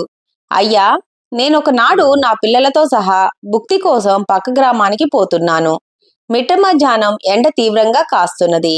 అలా పోతూ ఉన్న నాకు మార్గమధ్యంలో అద్భుత సౌందర్య రాశి అయిన స్త్రీ ఒక చెట్టు నీడలో విశ్రాంతి తీసుకుంటూ ఉండగా చూశాను. పక్కనే ఆమె గుర్రం కూడా కట్టివేయబడి ఉన్నది. అద్భుత సౌందర్యంతో మెరిసిపోతున్న ఆమె నాకొక దేవకన్యలా కనిపించింది. ఆపసోపాలు పడుతూ చెమటలు కక్కుతూ అతి ప్రయాసతో నా పిల్లలను వెంటబెట్టుకొని పోతున్న నన్ను ఆ దివ్యకాంత చూసి, ఓ బ్రాహ్మణోత్తమా, ఇంతటి తీవ్ర ఎండలో మిట్ట మధ్యాహ్నం వేళ పిల్లలతో సహా ఎక్కడికి పోతున్నారు? అలా దిగులుగా ఉన్నారేమి అని అడిగింది. అంతటా నేను, అమ్మాయి, వీరంతా నా పిల్లలే. నా భార్య జబ్బుతో మంచం పట్టి ఇటీవలే మరణించింది. ఇంతవరకు భిక్షాటం చేసి కాలం గడుపుతున్నాను. కానీ ప్రస్తుతం మా ప్రాంతంలో కరువు కాటకాలు ఏర్పడి భిక్ష దొరకడం కష్టమవుతున్నది. ఈ పిల్లల్ని ఎలా పెంచాలో తెలియక దిగులు పడుతున్నాను. పక్క ఊరిలోనైనా భిక్ష దొరుకుతుందేమోనన్న ఆశతో పక్క గ్రామానికి పోతున్నాను అని చెప్పాను. అప్పుడు ఆ దేవకన్య లాంటి స్త్రీ, ఓ బ్రాహ్మణుడా, నీ పరిస్థితి నన్ను కలిచివేస్తున్నది. ఇదిగో నా వద్ద ఒక అద్భుత పుష్పం ఉన్నది, తీసుకో. ఇది ఎంతో మహిమగల పుష్పం. దీని పరిమళం యోజన పర్యంతం అంటే 8 మైళ్ళు విస్తరిస్తుంది. ఇది ఎన్నటికీ వాడని పువ్వు. ఇంతటి మహిమాన్వితమైన పరిమళ పుష్పాన్ని చిరకాలం నీ కుటుంబాన్ని పోషించే వారికి ఇవ్వు. నీ దరిద్రం పోగలదు, సుఖంగా ఉండగలవు అని చెప్పి పుష్పాన్నిచ్చి గుర్రాన్ని అధిరోహించి ఎటో వెళ్ళిపోయింది. అద్భుత పుష్పంతో నేనలా పోయి సాయంకాలానికి ఒక గ్రామం చేరాను. ఆ గ్రామంలో నాకొక 2 మనుషులు ఎదురయ్యారు. వారు నన్ను దాటుకుంటూ పోతూ, ఆహా, ఎంత బాగుంది పరిమళ సువాసన, ఎక్కడి నుండి వస్తుందో గదా, అరే, ఇక్కడేమీ పూల చెట్లు గాని ఫలవృక్షాలు గాని లేవే, మరి ఈ సువాసన ఎక్కడి నుంచి వస్తోంది అనుకుంటూ పరిగెత్తుకొని నా వద్దకు వచ్చారు. వారిలో ఒకడు, ఓ బాపడా, ఆగు, నీ వద్ద పరిమళ సువాసం వెదజల్లే పువ్వు ఏదైనా ఉందా? నీ వద్ద నుండి అద్భుతమైన పరిమళ సుగంధ వాసన వస్తోంది, చెప్పు అని అడిగాడు. నేను వారితో అసత్యం చెప్పలేక, అవును బాబు, నా వద్ద యోజన దూరం తన పరిమళాన్ని వెదజల్లే పుష్పం ఉంది. అది ఎన్నటికీ వాడదు, నిత్యము తాజాగా ఉంటుంది. ఉదయమే దీనిని నాకొక దేవకన్య లాంటి అప్సరస నా దీనస్థితికి జాలిపడి తన వద్దనున్న ఈ పుష్పాన్నిస్తూ, బ్రాహ్మణుడా, నీ దరిద్రాన్ని పోగొట్టి కలకాలం నిన్ను పోషించగల వారికి ఈ పుష్పాన్నియ్యి. నీ బాధలు కష్టాలు అన్నీ సమసిపోతాయి అని చెప్పింది. కావున సామాన్య మానవులెవ్వరికీ ఈ పుష్పాన్నివ్వను అంటూ ముందుకు సాగిపోతున్న ఆ బ్రాహ్మణుని పట్టుకొని ఆ 2 మనుషులు, అయ్యా, మిమ్ము మీ కుటుంబాన్ని పోషించగల తరగని ఆస్తి మాకుంది. మిమ్మల్ని పువ్వుల్లో పెట్టి చూసుకుంటాం. మీరా పుష్పాన్ని మాకివ్వరు, మీకే లోటు రానివ్వమన్నారు. పెద్దల సమక్షంలో వారితో ప్రమాణం చేయించుకొని పుష్పాన్ని ఆ 2కి ఇచ్చాను. వారిద్దరూ నన్ను నా కుటుంబాన్ని తమ భవంతికి తీసుకొని పోయారు. వారిద్దరూ స్నేహితులట, పెద్ద ఆస్తిపరులే. అయితే తెలిసిన విషయం ఏమిటంటే వారిద్దరికీ ఒక్కతే ఉంపుడు గత్తె ఉంది. ఒక్క వేశ్య వద్దే ఇద్దరూ పోవటం వలన మిత్రులయ్యారట. ఈ విషయం తెలిసిన నేను, అయ్యో, ఇలాంటి వారికా నేను పుష్పాన్నిచ్చింది అని వాపోయాను. కొన్ని రోజులు బాగానే గడిచాయి. ఒకనాడేమైందో ఏమో గాని వారిద్దరూ వాగ్వివాదానికి లోనై ఒకరినొకరు చూసుకోవడం మానేశారు. మరి కొంతకాలానికి వారి మధ్య వైషమ్యం తీవ్రస్థాయికి చేరింది. ఇదంతా వేసే వల్లనే అని గ్రహించటానికి నాకెంతో కాలం పట్టలేదు. ఒకనాడు మిత్రులిద్దరూ ఒకరికొకరు ఎదురుపడి కొట్లాడుకుంటూ ఒకరినొకరు కత్తులతో పొడుచుకొని మరణించారు. ఇద్దరూ చనిపోవటంతో మమ్మల్ని చూసేవారు లేక మా కష్టాలు మరలా మొదటికొచ్చాయి. పుష్పం ఉంటే నా బాధలు గట్టెక్కుతాయి కదా అనుకుని పుష్పం గురించి ఆరా తీశాను. ఆ అద్భుత పుష్పం వేసే ఇంటికి చేరిందని గ్రహించాను. నెమ్మదిగా ఆమె ఇల్లు కనుక్కొని సంగతంతా వివరించి నా పుష్పం నాకివ్వమని అడిగాను. అంతట వేశ్య, ఓరి వెర్రి బ్రాహ్మణుడా, వేశ్యల దగ్గరికి చేరిన సొత్తు మరలా తిరిగి వస్తుందా? లోకజ్ఞానం లేనివాడిలా ఉన్నావే, వెళ్ళు వెళ్ళు, ఆ పుష్పాన్ని నేనివ్వను అని తెగేసి చెప్పింది. ఇంక చేసేది లేక గ్రామాధికారి వద్దకు పోయి సంగతంతా వివరించి నా పుష్పాన్ని నాకిప్పించండి అని మొరపెట్టుకున్నాను. ఆ గ్రామాధికారికి కూడా ఏం చెయ్యాలో తోచలేదు. ఇంతలో చంద్రవర్మ మహారాజు గారు ఇక్కడి సభకి వస్తూ ఆ గ్రామంలో బస చేయటం జరిగింది. ఇదే మంచి అవకాశం అనుకొని ఆయనను కలిసి నా గోడునంతా విన్నవించుకున్నాను. రాజులు తలుచుకుంటే కానిదేముంది? అందులోనూ రాజులకు అందమైనది, సువాసన గలది, నిత్యనూతన తేజంతో యోజన దూరం వరకు తన పరిమళాన్ని వెదజల్లే పుష్పం అంటే ఎందుకు ఇష్టం ఉండదు? ఆయన వెంటనే తన భటులను పంపి మిగిలిన సంగతులన్నీ తర్వాత చూద్దాం, ముందు పుష్పాన్ని తీసుకురండని ఆజ్ఞాపించటంతో ఆ వేశ్యకు పుష్పాన్ని ఇవ్వక తప్పింది కాదు. ఈ రాజసభకు ఆయనే ఆ పుష్పాన్ని తీసుకువచ్చారు. అప్పుడు చంద్రవర్మ మహారాజు గారు లేచి, సభికులారా, మనమందరం ఈ అద్భుత ఫలపుష్పాలను గురించి విన్నాం. అశ్వారూఢుడైన పురుష పుంగవుడొకడు ఈ ఫలం ఇచ్చాడని ఒకరు, దేవకన్య లాంటి అప్సరస స్త్రీ పుష్పాన్నిచ్చిందని మరొకరు అంటున్నారు. నాకు ఈ విషయంలో కొంత సందేహం పొడసూపుతున్నది. సువాసన గల పుష్పాలను, వింత వస్తువులను భద్రపరుచుకునేది సహజంగా స్త్రీలే. కావున ఆ రెంటిని ఇచ్చినది స్త్రీయే అయి ఉంటుందని నా భావన. సరే, అయితే విచారణ ప్రారంభించండి అని ధర్మాంగద మహారాజు అనేసరికి, ఓయి బ్రాహ్మణుడా, నీకు ఫలమిచ్చానంటున్న ఆ వ్యక్తి రూపురేఖలను వర్ణించగలవా? ఆ వ్యక్తిని ఒక మారు గుర్తు చేసుకో అన్నాడు. అయ్యా, అప్పుడంతా కనుచీకటిగా ఉంది. నేను ఆ వ్యక్తిని నిశితంగా చూడలేదు. మగవేషమే మరి, పైగా గుర్రాన్ని అధిరోహించాడు. కావున మగవాడనే అనుకున్నాను. కాని మీరిప్పుడు అడిగితే గుర్తు వస్తుంది. అదేమిటంటే, మూట విప్పుతున్నప్పుడు పైట చెంగులాగే ఉంది, కొంగుముడి కనపడింది అన్నాడు. చంద్రవర్మ మరలా అందుకొని, అద్భుత ఫలాలు, పుష్పాలు, అరుదైన వింత వస్తువులు భద్రంగా దాచుకునేది స్త్రీలే. కావున ఆ రెండిటినీ ఇచ్చినది స్త్రీయే గాని పురుషుడు కాదు. ఈ విలువైన అరుదైన వస్తువులు మహారాజులు మున్నగు వారి వద్ద ఉంటేనే శ్రేయస్కరము, కాని సామాన్యుల వద్ద ఉండరాదు. పుష్పాన్ని వేసి కర్పించిన సంఘటనలో మిత్రులిద్దరూ ఎలా మరణించారో విన్నాం కదా. ఈ అరుదైన ఫలపుష్పాలు రాజుల వద్దే ఉండనీయండి. ప్రతిగా ఈ బ్రాహ్మణులిద్దరికీ తగిన పారితోషికాలు ఇప్పించండి అంటూ ముగించాడు. సభికులు అందరూ అట్లే అని అంగీకరించారు. తదుపరి మణిమంజరి నాట్యం ఉంటుంది, తిలకించి వెళ్ళండి అని ప్రకటించాడు రాజు. ఒక ఎత్తైన వేదికపై మణిమంజరి వీణాగానం చేయసాగింది. వీణపై పలు రకాల కీర్తనలు, పాటలు పాడింది. సంగీత ప్రియులకు వారితో పాటు పాడాలని, లయబద్ధంగా తాళం వేయాలని అనిపిస్తుంది కదా. వీణాగాన మాధుర్యానికి సంతసించిన పురుషవేషంలోనున్న విశాలాక్షి కూడా ఆడి పాడి నాట్యం చేయాలనుకుంది. వెంటనే నిర్వాహకులతో, అయ్యా, నాకు కూడా సంగీతంలో ప్రవేశం ఉంది. నేను కూడా వీణ వాయించగలను, పాటలు, కీర్తనలు పాడగలను. మీరు నాకు ఒక అవకాశం ఇస్తే సద్వినియోగపరుచుకుంటాను. నా గాన విద్యా మాధుర్యాన్ని కూడా గ్రోలి నన్ను ఆనందింప చేయండి అని కోరింది. నిర్వాహకులందుకు అంగీకరించి విశాలాక్షికి కూడా వీణనిప్పించారు. విశాలాక్షి వీణాగానం చేస్తూ వీణావతి ఉద్యానవనంలో చేసిన గానాన్ని అందుకుంది. ఆ గాన మాధుర్యానికి సభికులందరూ మంత్రముగ్ధులయ్యారు. కొందరు కలిసి పాడారు, మరికొందరు లయబద్ధంగా నాట్యం చేయసాగారు. సభ అంతా కరతాళ ధ్వనులతోనూ ప్రశంసలతోనూ నిండిపోయింది. దేవగానంతో శ్రావ్యంగా పాడిన పురుషవేషంలోనున్న విశాలాక్షిని అభినందించకుండా ఉండలేకపోయారు అందరూ. ఆ గాన మాధుర్యానికి అచ్చెరు పొందిన కొందరు ఈతడెవరో తుంబురుడో లేక నారదుడో అయి ఉంటాడనుకున్నారు. మణిమంజరి కూడా ఆ గాన మాధుర్యానికి అచ్చెరు పొందింది. ధర్మాంగదుడు, చంద్రవర్మ రాజులు తమలో తామేదో ముచ్చటించుకొని, రాకుమారా, నీ గానం కడు శ్లాఘనీయం. మానవ మాతృలెవరూ ఇంత అద్భుతంగా శ్రావ్యంగా పాడలేరు. నీ రూపలావణ్యములు, నీ గాన మాధుర్యాన్ని విని మేమెంతో పరవశించిపోయాము. ఏమిచ్చి నీ రుణం తీర్చుకోగలము? ఈ రాజ్యమంతా ఇచ్చినా సరిపోదే. అంతటి అద్భుత శ్రావ్యంగా పాడిన నీకు ఈ అద్భుతమైన ఫలపుష్పాలను బహుకరిస్తున్నాము. అంగీకరించమని ఆ అద్భుత ఫలపుష్పాలు రెండిటిని ఇచ్చివేశారు. మీకు అభ్యంతరం లేకపోతే మా విలాస మందిరంలో అతిథిగా కొన్నాళ్లుండి తమ గాన మాధుర్యంతో మమ్మలను తరింపచేయండి అని పురుష రూపంలోనున్న విశాలాక్షిని అడిగారు. విశాలాక్షి అందులకు అంగీకరిస్తూ, మరి ఈ బ్రాహ్మణుల మాటేమిటి అని అడిగింది. వెంటనే బ్రాహ్మణులిద్దరికీ చొరక అగ్రహారాన్నిచ్చి సుఖశాంతులతో వర్ధిల్లండి అని చెప్పి పంపివేశారు. రాజకుమారుని రూపంలో ఉన్న విశాలాక్షి అత్యంత విలాసవంతమైన జీవితాన్ని అనుభవిస్తూ తన గానమాధుర్యంతో రాజును రంజింపజేస్తూ కొన్ని రోజులు సుఖంగా కాలక్షేపం చేసింది. అతిథి మర్యాదలతో అత్యంత వైభవంగా వర్ధిల్లుతున్న విశాలాక్షి ఒకనాడు ఫలపుష్పాలను రెండిటిని ముందుంచుకొని ఏకాంతంగా గానం చేస్తున్న సమయంలో ఎక్కడి నుండియో ఒక చిలక వచ్చి వాలింది. ఆ చిలుక ఒక సందేశాన్ని పురుష రూపంలో ఉన్న విశాలాక్షికి అందించింది. దాన్ని విప్పి చదివిన విశాలాక్షి విస్తుపోయింది. ఆశ్చర్యపడసాగింది. అయోమయంలో పడిపోయింది.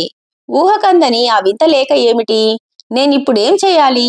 విశాలాక్షి మస్తిష్కం నిండా రకరకాల ఆలోచనలు. ఈ గండం ఎట్లా గట్టెక్కుతుందో తెలియక తికమకపడసాగింది.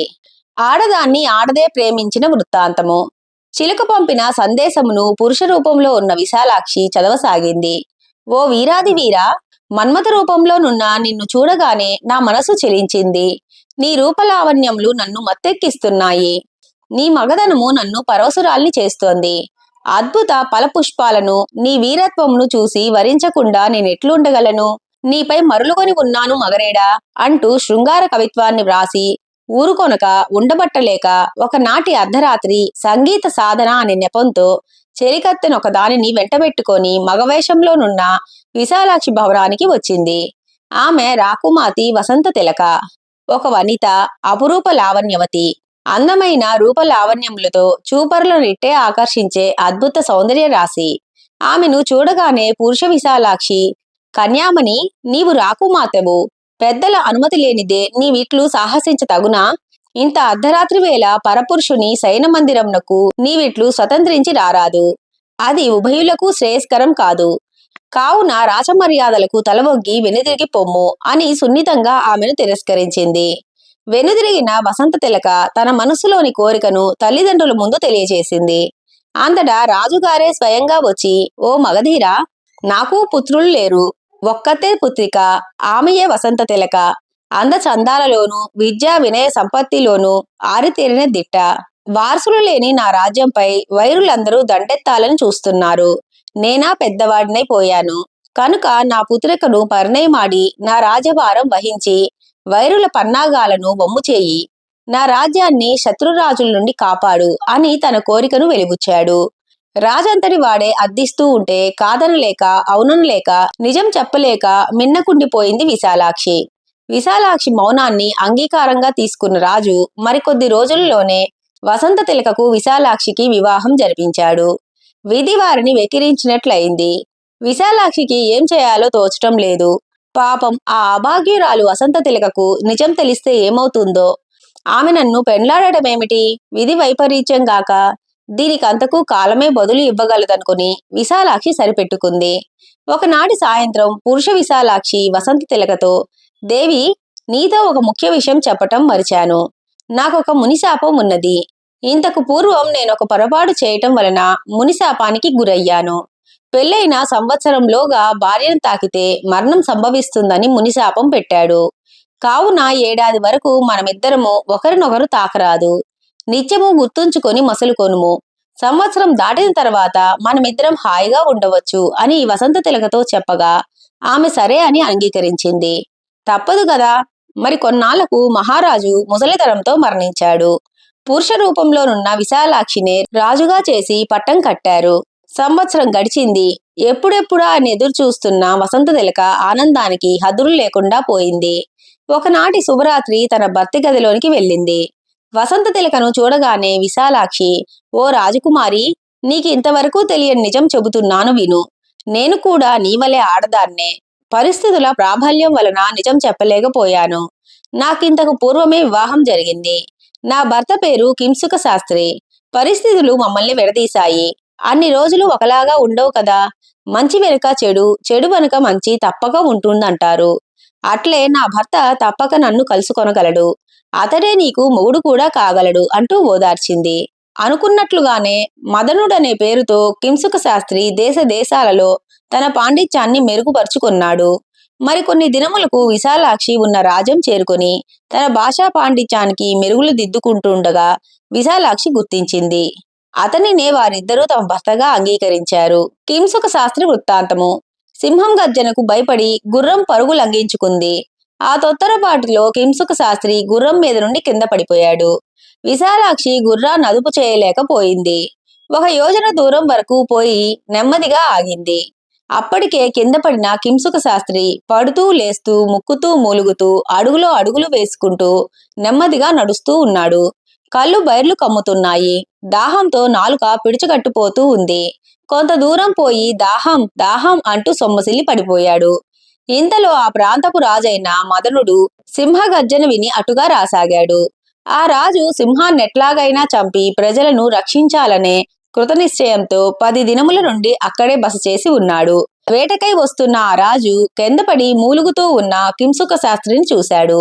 అతని పరిస్థితికి మిక్కిలి జాలి నొంది తన వద్దనున్న మంచినీటిని కింసుక శాస్త్రి నోటిలో పోస్తూ అతని ముఖాన్ని చూసి ఒక్కసారిగా ఆశ్చర్యపడ్డాడు. ఏమిది, ఈతడు అచ్చం తనలాగే ఉన్నాడే. లోకంలో ఒకే పోలికతో 7గురుంటారంటారు. నిజమేనేమో. వేషభాషల్లో తేడాలుండవచ్చునేమో గాని ఈతడు అచ్చుపోసినట్లు తనలాగే ఉన్నాడే అనుకుంటూ అతనికి దాహం తీర్చి, అయ్యా, తమరెవరు? మిమ్మల్ని చూస్తుంటే మీరొక పండితోత్తముల వలె ఉన్నారు. మీకు అభ్యంతరం లేనిచో మీరొక మారు మా రాజసభకొచ్చి మీ పాండిత్యంతో మమ్మల్ని ఆనందింప చేయండి అని కోరాడు. కింసుక శాస్త్రి చిరునవ్వు నవ్వి మౌనంగా ఉండిపోయాడు. మౌనమే అంగీకారం అనుకున్న రాజు కింసుక శాస్త్రిని తన అశ్వంపై ఎక్కించుకొని తన శిబిరం వైపు పరుగు తీయించాడు. ఇంతలో మరోసారి సింహగర్జన వినబడేసరికి రాజు అశ్వాన్ని ఆ దిక్కుగా పోనిచ్చాడు. వారు పోయి పోయి ఒక నిర్జన ప్రదేశాన్ని చేరుకున్నారు. చుట్టూ దట్టమైన పొదలు, చెట్లు, ఎటు చూసినా కీకారణ్యమే. ఎదురుగా పొదల్లో నుండి 2 కాంతి రేఖలు ప్రసరిస్తున్నాయి. ఆ ఎదురుగానున్నది సింహం. ఆ కాంతి పుంజాలే సింహపు కళ్ళు. రాజు బాణం సంధించేలోగా ఒక్కసారిగా ఆ సింహం వారిపై దుమికింది. రాజును పట్టుకొని గిరగిరా తిప్పి నేలకేసి కొట్టింది. తన పంజాతో రాజును నుజ్జు నుజ్జు చేయసాగింది. ఇదంతా చూస్తున్న కింసుక శాస్త్రి గజగజా వణికిపోయాడు. ఏం చేయడానికి పాలుపోక చావు ధైర్యం తెచ్చుకొని రాజు మొలలో ఉన్న కత్తిని తీసుకొని కళ్ళు మూసుకొని ఇష్టం వచ్చినట్లు సింహాన్ని పొడిచి పారేశాడు. ఆ కంగారులో 1-2 పోట్లు రాజుగారికి తగిలాయేమో తెలియదు గాని రాజుగారు అపస్మారక స్థితిలోనికి వెళ్లిపోయారు. సింహమేమో సంహరించబడింది. రాజుగారేమో ప్రాణాపాయ స్థితిలో ఉన్నారు. కింసుక శాస్త్రికి దిక్కుదోచక బిగ్గరగా రోదించసాగాడు. ఆ రోదన ధ్వనికి పరుగు పరుగున రాజభటులు వచ్చారు. ప్రాణాపాయ స్థితిలో ఉన్న రాజుగారిని బ్రతికించటానికి రాజవైద్యుడు శతవిధాలా ప్రయత్నించాడు. ఫలితం శూన్యం. రాజవైద్యుడు, మంత్రులు తదితర ముఖ్యులంతా ఏకమై పరిస్థితిని సమీక్షించారు. రాజుగారి మరణ వార్త తెలిస్తే రాజ్యం అల్లకల్లోలమవటం ఖాయం అనుకున్నారు. వెంటనే ఒక నిర్ణయానికి వచ్చి కింసుక శాస్త్రికి రాజుగారి వేషం వేయించారు. రాజుగారు బ్రతికి ఉన్నట్లు ప్రజలందరినీ నమ్మించారు. కింసుక శాస్త్రి మాత్రం అర్ధాంతరంగా చనిపోయాడని ప్రకటించారు. ఆ విధంగా కింసుక శాస్త్రే మదన మహారాజా అయ్యాడు. మదన మహారాజు రూపంలోనున్న కింసుక శాస్త్రికి తన విశాలాక్షి ఏమైందో, ఎక్కడుందోనన్న ఆరాటం ఎక్కువైంది. నిత్యము విశాలాక్షి గురించే చింతించేవాడు. మరికొన్ని దినములు గడిచాయి. కింసుక శాస్త్రి ఇప్పుడు అన్ని విద్యలలోనూ ఆరితేరిన దిట్ట అయ్యాడు. గుర్రపు స్వారీ, విలువిద్య, మల్ల యుద్ధం, ఖడ్గ విద్యలలో ప్రావీణ్యం సంపాదించాడు. ఒకనాటి రాత్రి తన ఆప్తమిత్రులతో రహస్య సమావేశం జరిపి ఆ మరునాడు ఎవరికీ తెలియకుండా దేశాటనకు బయలుదేరాడు. అలా దేశాలు తిరుగుతూ తన విశాలాక్షి కోసం పడరాని పాట్లు పడుతూ చివరకు పురుష వేషంలోనున్న విశాలాక్షి వద్దకు చేరుకున్నాడు. మదనుడే కింసుక శాస్త్రి అని గ్రహించిన విశాలాక్షి అతన్ని వసంత తిలకకు కూడా పరిచయం చేసింది. మదనుడు తన 2 భార్యలతో మన్మథ సామ్రాజ్యాన్నేలుతూ సుఖంగా జీవించసాగాడు. విఫలమైన ప్రేమ. గురువుగారు తన శిష్యులతో కలిసి ప్రయాణిస్తూ మార్గమధ్యంలో ఒక పాడుబడిన పురాతన మందిరాన్ని చూశారు. చుట్టూ అడవి, మధ్యలో శిథిలావస్థలోనున్న పురాతన మందిరం. దానిని చూడగానే శిష్యులు, గురువర్యా, అడవి మధ్యలో అంతఃపురం లాంటి మందిరం ఏమిటి? ఇంత అందమైన భవనము అడవి మధ్యలో నుండుటకు కారణమేమిటి అని ప్రశ్నించారు. గురువు ఇట్లు చెప్పసాగాడు. శిష్యులారా, పూర్వము ఈ అడవికి ఉత్తరంగా ఒక రాజ్యం ఉండేది. ఆ రాజుగారికి 3 కుమారులు ఉండేవారు. అందులో అందరికంటే చిన్నవాడైన రవివర్మకు వేట అంటే మిక్కిలి ఇష్టము. ఒకనాడు రవివర్మ అడవిలో వేటాడుతూ దారి తప్పి ఒక గుహలోనికి ప్రవేశించాడు. లోపలంతా గాఢాంధకారం, కన్ను పొడుచుకున్న కానరాని కటిక చీకటి. లోపలంతా గాఢాంధకారం, కన్ను పొడుచుకున్న కానరాని కటిక చీకటి. ఏమిటి గుహ విశేషం అనుకొని మరింత లోపలకు వెళ్లిన రవివర్మకు అకస్మాత్తుగా వెలుతురు రావటం కనిపించింది. తనకెదురుగా వస్తున్న ఆ వెలుతురును గమనించిన రవివర్మ తన కళ్ళను తానే నమ్మలేకపోయాడు. కాంతులేనుతున్న ఆమె ఒక అద్భుత సౌందర్య రాశి. దగదగా మెరిసిపోతున్న ఆమెను రవివర్మ తదేకంగా చూడసాగాడు. ఆమె ఒక యక్షకన్య. ఆమె రవివర్మను చూడగానే, ఆహా, ఏమి అందం! మానవులలో ఇంతటి అద్భుత సౌందర్యమా! ఆహా, ఈతడెంత అందముగా ఉన్నాడు అనుకొని తన శృంగార చేష్టలతో రవివర్మను కవ్వించి ఊరించి తన మనసులోని కోరికను తెలిపింది. సుందరాంగా, నిన్నే మోహిస్తున్నాను, వరిస్తే నిన్నే వరిస్తాను, నా కోరికను కాదనకు అంటూ వెంటబడింది. వలసి వచ్చిన యక్షకన్యను కాదనేదెవరు? రవివర్మ కూడా ఆమె అద్భుత రూపలావణ్యములకు లొంగి ఆమె ప్రేమలో పడ్డాడు. ఇరువురు మన్మథ సుఖాలలో తేలియాడసాగారు. అంతకు మునుపే ఆ యక్షకన్యను వలచి నిరాకరింపబడిన యక్షుడొకడు ఇదంతా గ్రహించాడు. రవివర్మ తన ప్రేమకు అడ్డంగా ఉన్నాడని తలచి ఒకనాటి అర్ధరాత్రి ఒంటరిగానున్న రవివర్మను తన కరవాలంతో ఒక్క వేటును నరికి చంపేశాడు. రవివర్మ కోసమే నిరీక్షిస్తున్న యక్షకన్య దూరం నుండి ఆ దృశ్యాన్ని చూసింది. హో రాజకుమారా, వెళ్ళిపోతున్నావా? నా కోరిక పూర్తిగా తీర్చకుండానే పోతున్నావే అంటూ యక్షునికేసి తిరిగి, ఓరి దుర్మార్గుడా, నేను నీకు దక్కలేదనే కోపంతోనే వలసిన వరుణ్ణి అంతమొందిస్తావా? నా ప్రియుణ్ణి చంపిన నీకు నేనెలా దక్కుతాననుకున్నావురా? ఓరి దుష్టుడా, నా ప్రేమను భంగం చేసిన నీవు శిలవైపోదువుగాక అని శపించింది. మరుక్షణమే ఆ యక్షుడు శిలగా మారిపోయాడు. మరలా రాజకుమారుని వైపు తిరిగి, ప్రియా, నీవు లేని జీవితం నాకెందుకు? నేను కూడా నీతోనే వస్తున్నాను అంటూ ఆత్మహత్య చేసుకుని మరణించింది. నాయన్లారా, వారు విహరించిన మందిరమే ఇది. అదిగో అక్కడ శిలా విగ్రహంగా ఉన్నవాడే ఆ యక్షుడు. తీరని కోరికలతో బలవంతంగా ఆత్మహత్య చేసుకున్న ఆ యక్షకన్య పిశాచి అయి ఇప్పటికీ ఆ మందిరంలో తిరుగుతున్నదని వినికిడి. ఎవరూ సాహసించి ఆ గుహలోనికి వెళ్లరు. వెళ్లిన వారు తిరిగి వచ్చిన జాడలు లేవు. అది ఈ మందిరం విశేషం అంటూ తన శిష్యులతో గురువుగారు అక్కడ నుండి మరలా ప్రయాణం అయ్యారు. సహజ గుణంను కోల్పోరాదు. గురు శిష్యులు మజిలీలు చేసుకుంటూ ఒక ఊరి పొలిమేర వద్దకు వచ్చారు. అక్కడొక యోగి తపస్సు చేసుకుంటూ కనిపించాడు. అంతటా శిష్యులు, గురువుగారు, ఈయనెవరు? ఎందుకు తపస్సు చేసుకుంటున్నారు అని అడిగారు. గురువుగారు ఇట్లు చెప్పసాగారు. నాయన్లారా, ఈయనొక గొప్ప తపశ్శక్తి సంపన్నుడు. ఈయనకి తెలియనిదంటూ ఏమీ ఉండదు. సర్వ విద్యలు తెలిసినవాడు.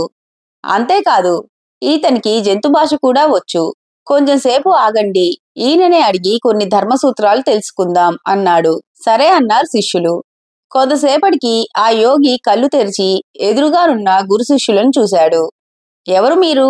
ఎందుకిలా వచ్చారు అని అడిగాడు. అంతటా గురువుగారు, మహాత్మా, శిష్యులతో కలిసి కాశీయాత్రకు పోవుచున్నాము. మార్గమధ్యంలో మీరు కనిపించారు.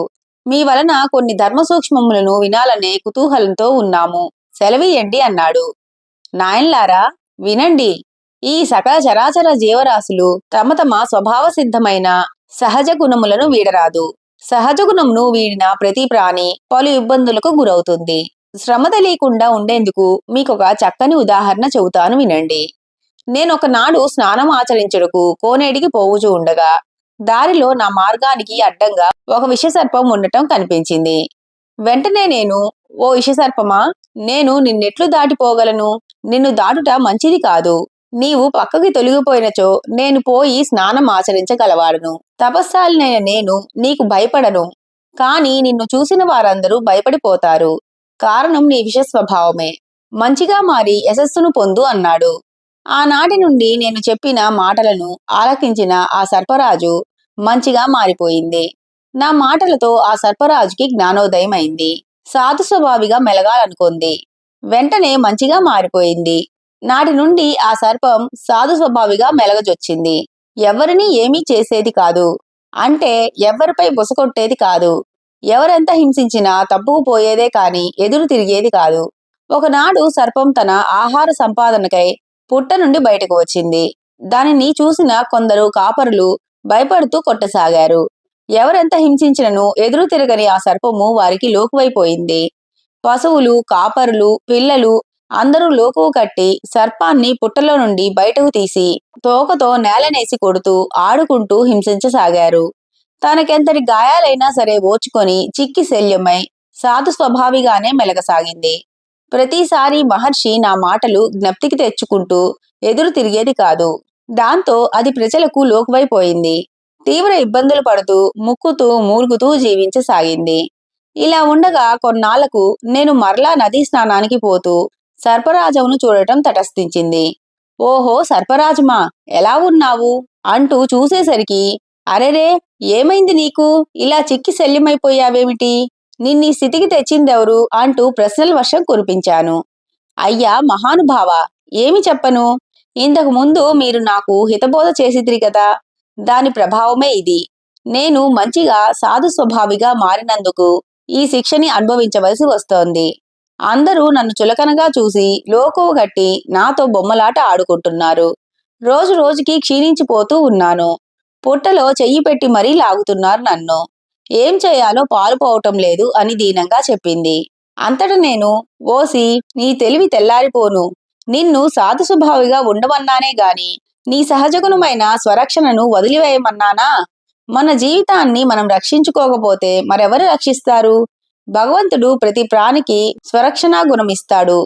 నీ సహజ సిద్ధమైన స్వరక్షణా గుణము బుసకొట్టడమే.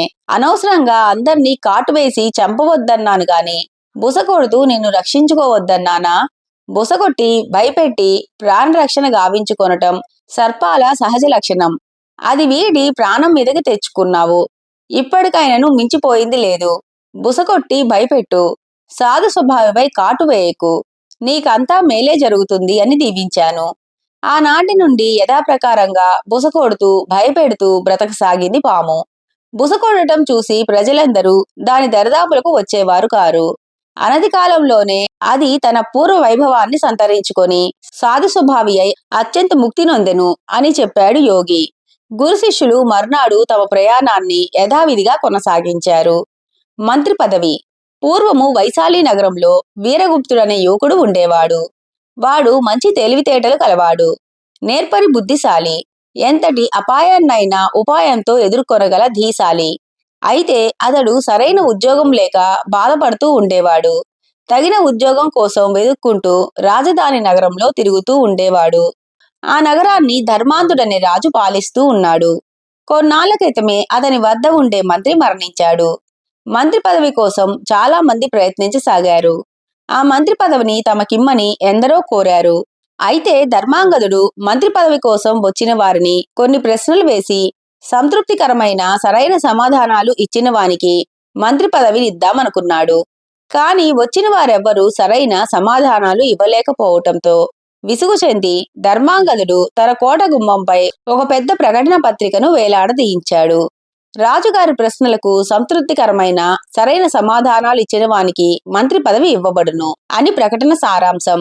రాజు షరతులకు ఒప్పుకొని సరైన సమాధానాలు ఇవ్వలేక చాలా మంది అవమానపడి వెళ్లిపోయేవారు.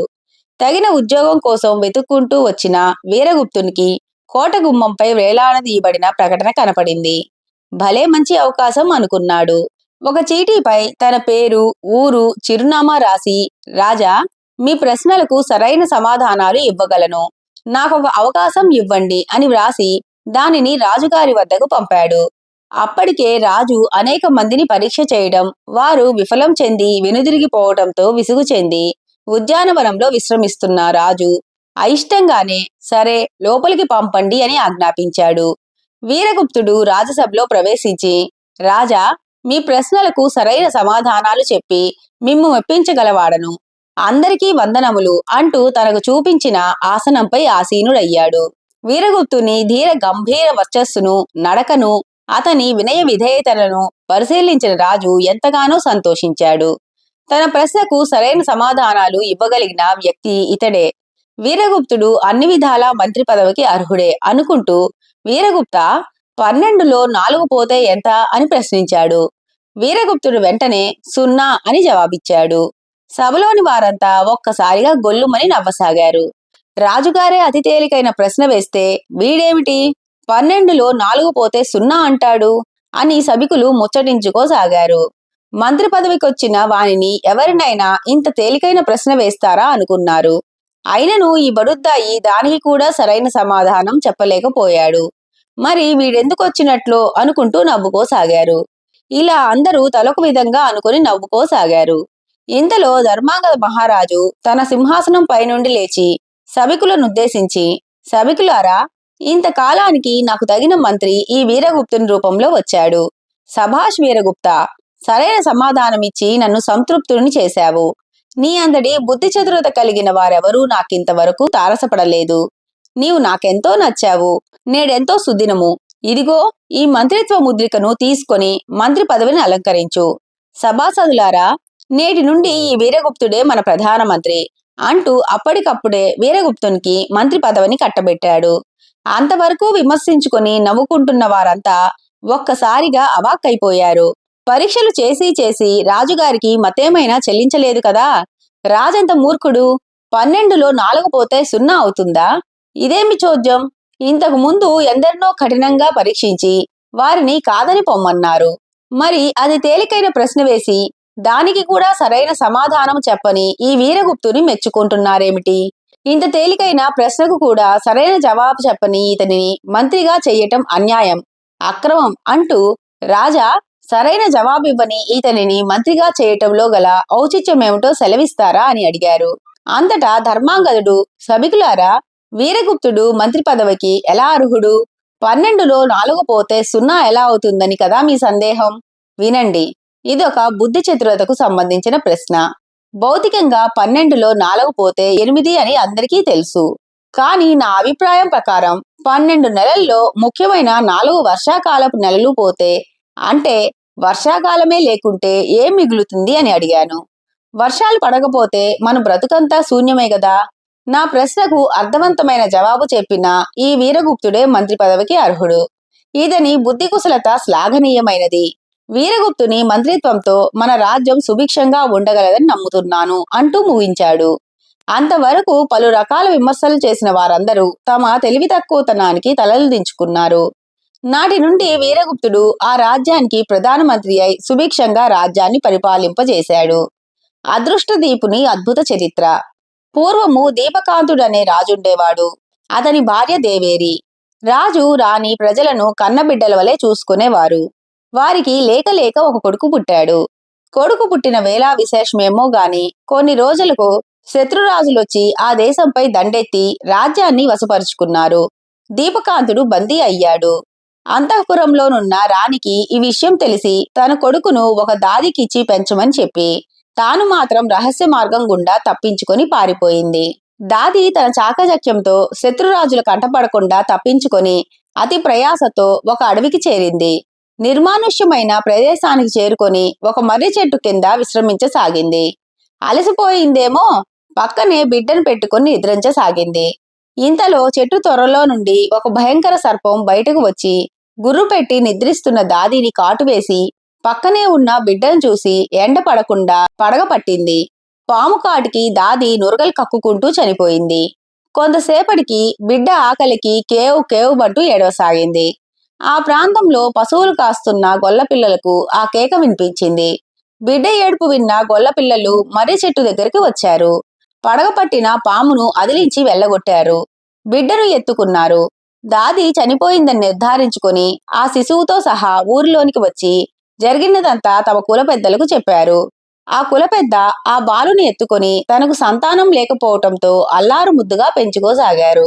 అసలే గొల్లలేమో వెన్న మీగడలతో పాలు పదార్థములతో బాలుడు ముద్దుగా బొద్దుగా పెరగసాగాడు. సర్పనీడ పట్టినవాడు అదృష్టవంతుడవుతాడు, యావత్ ప్రపంచానికి గొప్ప చక్రవర్తి కాగలడు అని పెద్దలు చెబుతూ ఉంటే విని మురిసిపోయేవాడు. నిత్యము పిల్లవానితో ఆడుకుంటూ ఆనందించేవాడు. బాలునికి అదృష్టదీపుడని పేరు పెట్టుకొని ముద్దుగా పిలుచుకుంటూ ఉండేవారు. సంతానం లేకపోవటం వల్ల అదృష్టదీపుని అతిగారాభంగా పెంచసాగారు. అదృష్టదీపునికి 5 ఏళ్లు నిండాయి. అంటే చదువుకునే వయసు వచ్చిందన్నమాట. పల్లెలోని బడిలో వేశారు గొల్లవారు. ఏకసంతాగ్రాహి అయిన బాలుడు చదువులో దిట్ట అయ్యాడు. మంచి ఉత్సాహము, చురుకుదనము, నేర్పరితనము అలవడ్డాయి. ప్రతి పనిని ఇట్టే సులువుగా చేసేవాడు. అతని బుద్ధి సూక్ష్మతకు అందరూ ఆశ్చర్యపడేవారు. మంచి ఆకర్షణీయమైన అందమైన దస్తూరి అలవడింది. అతి త్వరలోనే ఆ పల్లెకంతకు అభిమాన పాత్రుడయ్యాడు. 8 ఏళ్లు వచ్చాయి. అదృష్టదీపుని తోటి పిల్లలతో పశువులు కాయటానికి పంపారు. పగలంతా పశువులను మేపి రాత్రి వేళకు ఇంటికి చేరటం అతని నిత్యకృత్యమైంది. నానమ్మలు, అవ్వలు రాత్రివేళ అతనికి మంచి మంచి రాజుల కథలు చెప్పేవారు. అదృష్టదీపుడు వాటిని వంట పట్టించుకున్నాడు. తగినంత జ్ఞానాన్ని సంపాదించాడు. అన్ని విషయాలను ఇట్టే ఆకలింపు చేసుకునేవాడు. క్రమంగా పెరిగి పెద్దవాడవుతూ 10 ఏళ్ల ప్రాయాన్ని సంతరించుకున్నాడు. అతని చిన్ని బుర్రలో ఎన్నెన్నో ఆలోచనలు రాసాగాయి. అతడిట్లా అనుకోసాగాడు. కథలు విన్న తరువాత నాకొకటి అనిపిస్తోంది. ఈ భూమిపైన ఎన్నెన్నో పల్లెలు, పట్నాలు, నగరాలు, రాజ్యాలు ఉన్నాయన్నమాట. అట్లే రాజులు, మంత్రులు, సేనలు, రైతులు, వివిధ వృత్తుల వారు ఉన్నారన్నమాట. మరి వీరేమిటి ఇలా ఉన్నారు? వీరి చేష్టలు, రూపాలు కూడా చిత్రంగా ఉన్నాయే. మరి నేను వీరిలా లేనేమిటి? నాకెందుకింత అందమైన సుందరాకృతి వచ్చింది? ఎట్లాగైనా సరే ఈ ఊరికి నేను ముఖ్యుడనవ్వాలి అని ఆలోచించాడు. తన ఆలోచనను కార్యరూపంలో పెట్టదలిచి తోటి పిల్లలందర్నీ పిలిచి, ఒరేయ్, నేటి నుండి మనం ఒక ఆట ఆడుకుందాం. నేను ఈ ఆటను మీకు నేర్పుతాను. దానివల్ల మనకు తెలివితేటలు కూడా వస్తాయి. అనవసరంగా కాలాన్ని వృధా చేయటం ఎందుకు? వినండి. ఈ ప్రాంతమంతా ఒక రాజ్యం. దీన్ని పాలించే రాజును నేను. నాకు మీరు మంత్రులుగా, సేనాధిపతులుగా, భటులుగా ఉండాలి. మిగిలిన వారంతా ప్రజలు. రాజులు రాజ్యాన్ని ఎలా పాలిస్తారో అట్లే మన ఆట కూడా ఉంటుంది. సరేనా అన్నాడు. అతని మాటలకు అందరూ సంతోషంతో చప్పట్లు చరిచారు. ఈ ఆట భలే విచిత్రంగా ఉందే అనుకున్నారు. రాజులు, మంత్రులు మున్నగువారు కూర్చోడానికి కర్రలతో సింహాసనం, ఆసనాలు చేయించాడు. చక్కటి ప్రాంతాన్ని ఎన్నుకొని శుభ్రం చేసి ఒక మర్రి చెట్టు కింద సింహాసనాన్ని, దానికి అటూ ఇటూ కొంచెం ఎడంగా మంత్రులు, సేనాధిపతుల ఆసనాల్ని వేయించాడు. ఒక రాజు దర్బారు మాదిరిగా అమర్చాడు. తాను రాజుగా సింహాసనంపై కూర్చొని ఎవరెవరు ఎలా మెలగాలో నేర్పించాడు. రోజుకొక పిల్లవాణ్ణి పశువులను మేపేటట్లు నియమించేవాడు. ఖాళీగా ఉన్న మిగిలిన పిల్లలను ఆటలో ప్రవేశపెట్టేవాడు. చక్కగా రాజ్యపాలన చేస్తున్నట్లు, తప్పు చేసిన వారికి శిక్షలు విధిస్తున్నట్లు, నేరాలను విచారిస్తున్నట్లు, ఉద్యోగ నియామకాలు చేస్తున్నట్లు, ఇలా రాజ్యపాలన చేస్తున్నట్లుగా ఆడుకునేవారు. పగలంతా ఆటలు ఆడుకోవటం, రాత్రయ్యేసరికి పల్లెలోకి పోవటం వారి నిత్యకృత్యమైంది. ఎప్పుడైనా పెద్దవాళ్ళు పట్నం పోయి వింత వస్తువులేమన్నా తెస్తే వాటిని కూడా తమ ఆటకు వినియోగించేవారు.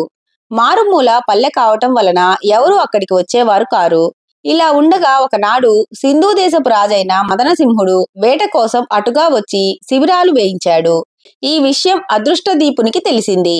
వెంటనే తెలివిగా తన ప్రాంతంలో దొరికే వెదురు బియ్యం, తేనె, రత్నాలు మున్నగు వాటిని తన భటుల ద్వారా ఆయనకు పంపుతూ లేఖ రాశాడు. సింధు దేశపు రాజుగారికి సుస్వాగతం. మీ వంటి వారు మా ప్రాంతాన్ని దర్శించటం మా అదృష్టం. మేము మీతో సఖ్యత పాటిద్దాం అనుకుంటున్నాం. ప్రస్తుతం మేము అత్యవసర రాజకీయ కార్యముపై ఉన్నందున మిమ్మలను దర్శించుకోలేకపోతున్నాము. మా రాజ నియమం ప్రకారము కొత్త వారెవరైనా మా ప్రాంతానికి వస్తే శిస్తు కట్టవలసి ఉంటుంది. కానీ మేము మీ మైత్రిని అభిలాషిస్తున్నాము కనుక ఆ అవసరం లేదు.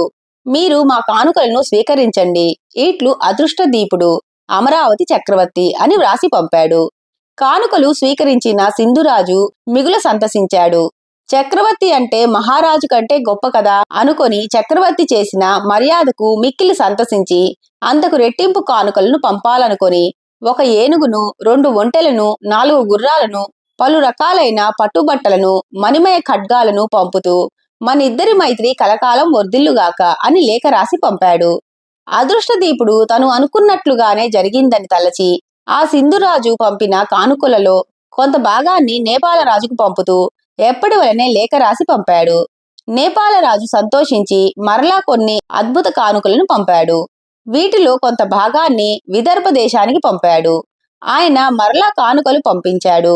ఇలా తనకు తెలిసిన రాజులందరికీ ఒకరి కానుకలను మరొకరికి పంపుతూ మంచి పేరు ప్రఖ్యాతులు సంపాదించాడు.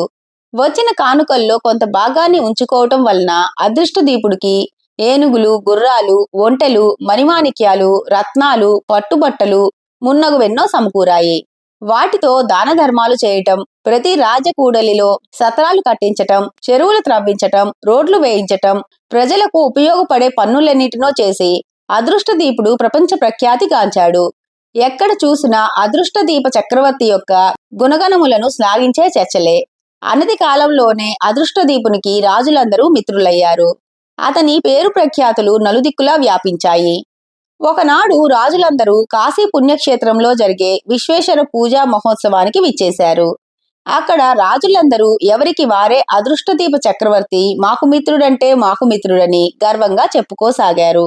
ఇంతటి ఆధ్యాత్మిక పూజా మహోత్సవానికి అదృష్టదీపుడు కూడా వస్తాడని ఊహించారు. కాని వారి ఆశ అడియాసే అయింది. కాశీలో అదృష్టదీపుని పేర 4 పెద్ద పెద్ద సత్రాలున్నాయి. అవి అన్నీ చక్కగా నడుస్తున్నాయి. అదృష్టదీపుని వివరాలు తెలుసుకోవాలని రాజులందరూ ఆ సత్రము వారిని వాకబు చేశారు. వారు కూడా మాకు తెలియదన్నారు. మేము ఉద్యోగస్తులము, మేము ఆయనను చూడలేదు అన్నారు. ఇంకా ఇది కాదనుకొని ప్రపంచ పటాన్ని ఒకదానిని తెచ్చి అమరావతి చక్రవర్తి అదృష్టదీపుని రాజ్యం ఎక్కడుందోనని క్షుణ్ణంగా పరిశీలించారు. అయినా వారేమీ కనుక్కోలేకపోయారు. ఇంకా చేసేది లేక మరలా అతని మనుషులు కానుకలు తెచ్చినప్పుడు తప్పక ఆయన వివరాలు అడిగి తెలుసుకోవాలి అనుకున్నారు. ఒకనాడు మాల్యదేశపు మహారాజుకు అదృష్టదీప చక్రవర్తి నుండి 10,000 గుర్రాలు, 5,000 ఒంటెలు, 1000 ఏనుగులు, మేలి రకం రత్నాలు కానుకగా పంపాడు. వాటిని స్వీకరించిన రాజు ఆయన పంపిన కానుకల కంటే నేను పంపే కానుకలు మరింత ఘనంగా ఉండాలని మరికొన్ని ఏనుగులను, గుర్రాలను మున్నగు వాటిని జోడించి పంపుతూ మీ రాజుగారిని ఒకసారి దర్శించాలనుకుంటున్నాను. ఆ మహాపురుషుని దర్శించటం మహద్భాగ్యంగా తలుస్తున్నాం. ఆ మహానుభావుని రాజ్యం అమరావతి ఎక్కడుంది? ఎలా వెళ్ళాలి? ఒకవేళ మేము మీతో రావచ్చునా అని అడిగాడు. అంతటా భటులు మీ అభిప్రాయాన్ని లేఖ ద్వారా ఆయనకు తెలియపరచండి. అనుమతి కోరుతూ లేఖ రాసి పంపితే మీ భటుల చేతనే సమాధానం పంపిస్తామన్నారు.